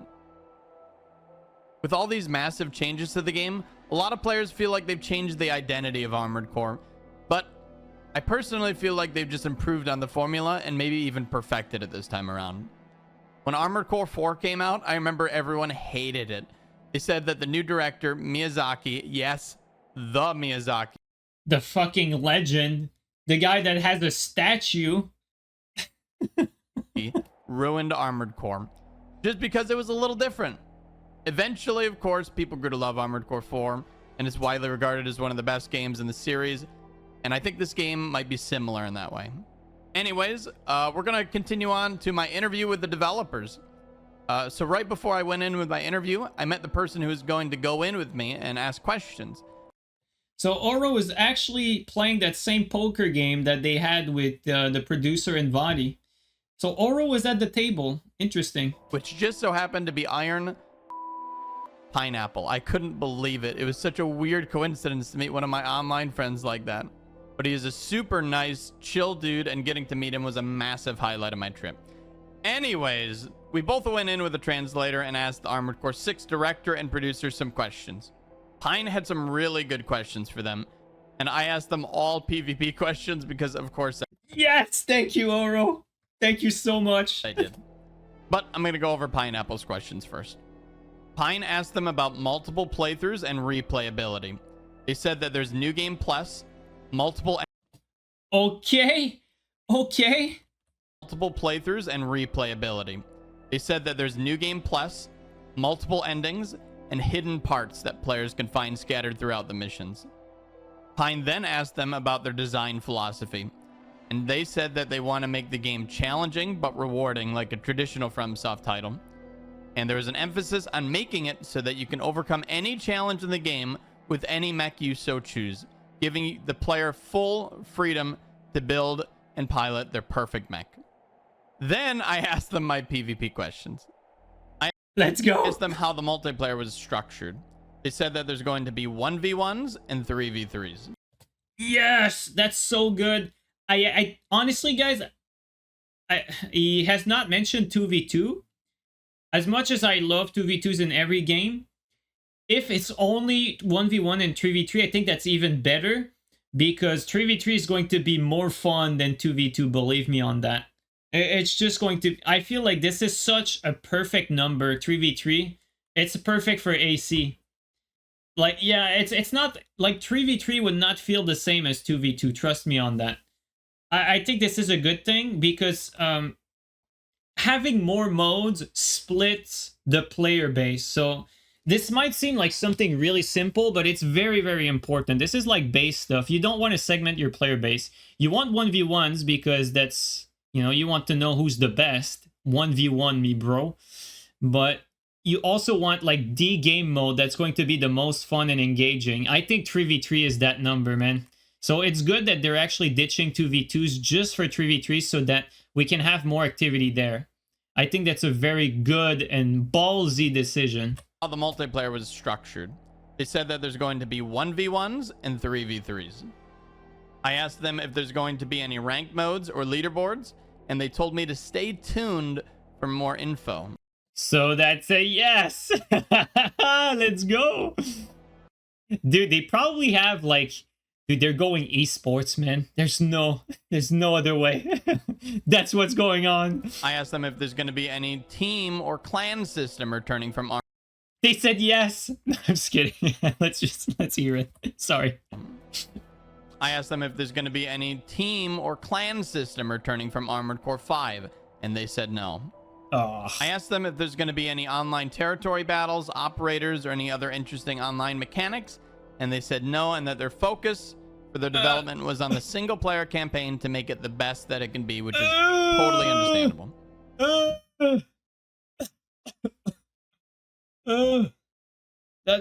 That's bad. God damn it, man. We got those basic ass lobbies, bro. Fuck it. I'm still happy for the game, but man, that's disappointing. Thanks Oro for clarifying, because we would not know until the game is out if he didn't ask. Apologize for asking. Yeah, pubs. pretty much just pubs, lobbies, man. And probably ranked leaderboard matches, but still not the same. Make it the best that it can be, which is totally understandable. Clans, man. They needed clans. That was the whole positive thing about the 5th generation. It was clans. That was the best thing they did in that generation, introducing clan systems. He then apologized for asking so many multiplayer questions, asked them what their favorite AC loadout was. The director said his favorite was using a lightweight mech with dual Gatling guns. What an absolute boring AC, man. That's like as standard as it gets. Giga Chad. Iron Pineapple then asked the final and most important question of all, what the director's favorite game was, and he took a really long time to think about it. And then he said, wait. Let's hear it. Director's favorite game was, asked the final and most important question of all, what the director's favorite game was, and he took a really long time to think about it. And then he said his current favorite game is Street Fighter 6. No! Oh, help me. That's bad. Oh no, dude. Fucking Armored Core fighting game, man. That's the inspiration. That's so bad, dude. Bro, they are not the same type of game. Ooh, that's probably the worst news in this entire, like, presentation that we've had, honestly. Bro, you can't have the director, like, have his favorite game, like, fucking be, like, a fighting game, of all things. God damn it, man. I don't want Armored Core to be a fighting game, man. And then he said his current favorite game is Street Fighter 6. Bro, you want your Armored Core to be a fighting game? Are you guys crazy? Am I in crazy land? I immediately asked him what character. Bro, what do you think that posture system is all about? You know? Attitude Police is back? Yeah, exactly, dude. It's like you say one bad thing, like all the fucking scrubs come out of the woodwork. Remains, and he said Chun-Li. Incredibly based. After that, we all said our goodbyes. I went home and cried because I couldn't play the game anymore or talk about any of this for 2 weeks. But I'm now free from my mortal coil. It doesn't mean it's going to be a fighting game. You have to understand, now that we know that his favorite game is Street Fighter, you have to put in perspective all the new changes that we've seen in the game. It's clearly an inspiration. Like, a lot of these systems are, like, you seeing it, a lot of this is, like, actually very similar to how fighting games are. Like, the whole, like, the fact that you can't break the lock-on so that you're kind of always on rail, just like a fighting game. Like, it's more about, like, how should I put it? Like, it's more about, like, the combos, like they mentioned in previous interviews, the combos, the stagger meter, as opposed to, like, the actual aiming, right? So once you have the data, the fact that he says that his favorite game is Street Fighter, you have to make the connections here. You have to do it. You can't just force, like, you can't just not see it. Stop talking? You don't want to talk? All right. And I'll be happy to answer any questions you guys have about the game in the comments. I cannot wait to get my hands on this game again and play it alongside you guys. August 25th cannot come soon enough. I have huge Armored Core 6 plans for the channel, including my first playthrough, tutorials, PvP videos, the whole shebang. So please look forward to that. And just in case you guys want to watch the rest. If you're wondering why the kid got banned, he said, he stopped talking. So I made him stop talking. To my gameplay, be sure to click the link in the description down below. It'll take you to my full gameplay video. I think that's everything, though. I really hope you guys enjoyed this video. I put a lot of thought and effort into this one. Be sure to like and subscribe for more Armored Core 6 content. And I'll see you soon. Thank you so much for watching, guys. Good shit, Oro. Really good coverage, man. Dude, we're so lucky to have, like, these, man, honestly, we're really lucky because our content creators like Vaati, Oro, like, they're really, really doing a good job at covering a lot of that stuff. Like, Oro's questions were extremely pertinent, on-point stuff, interesting stuff. He also asked PvP questions only, so big up for Oro, man. Thank you so much, dude. really good coverage here.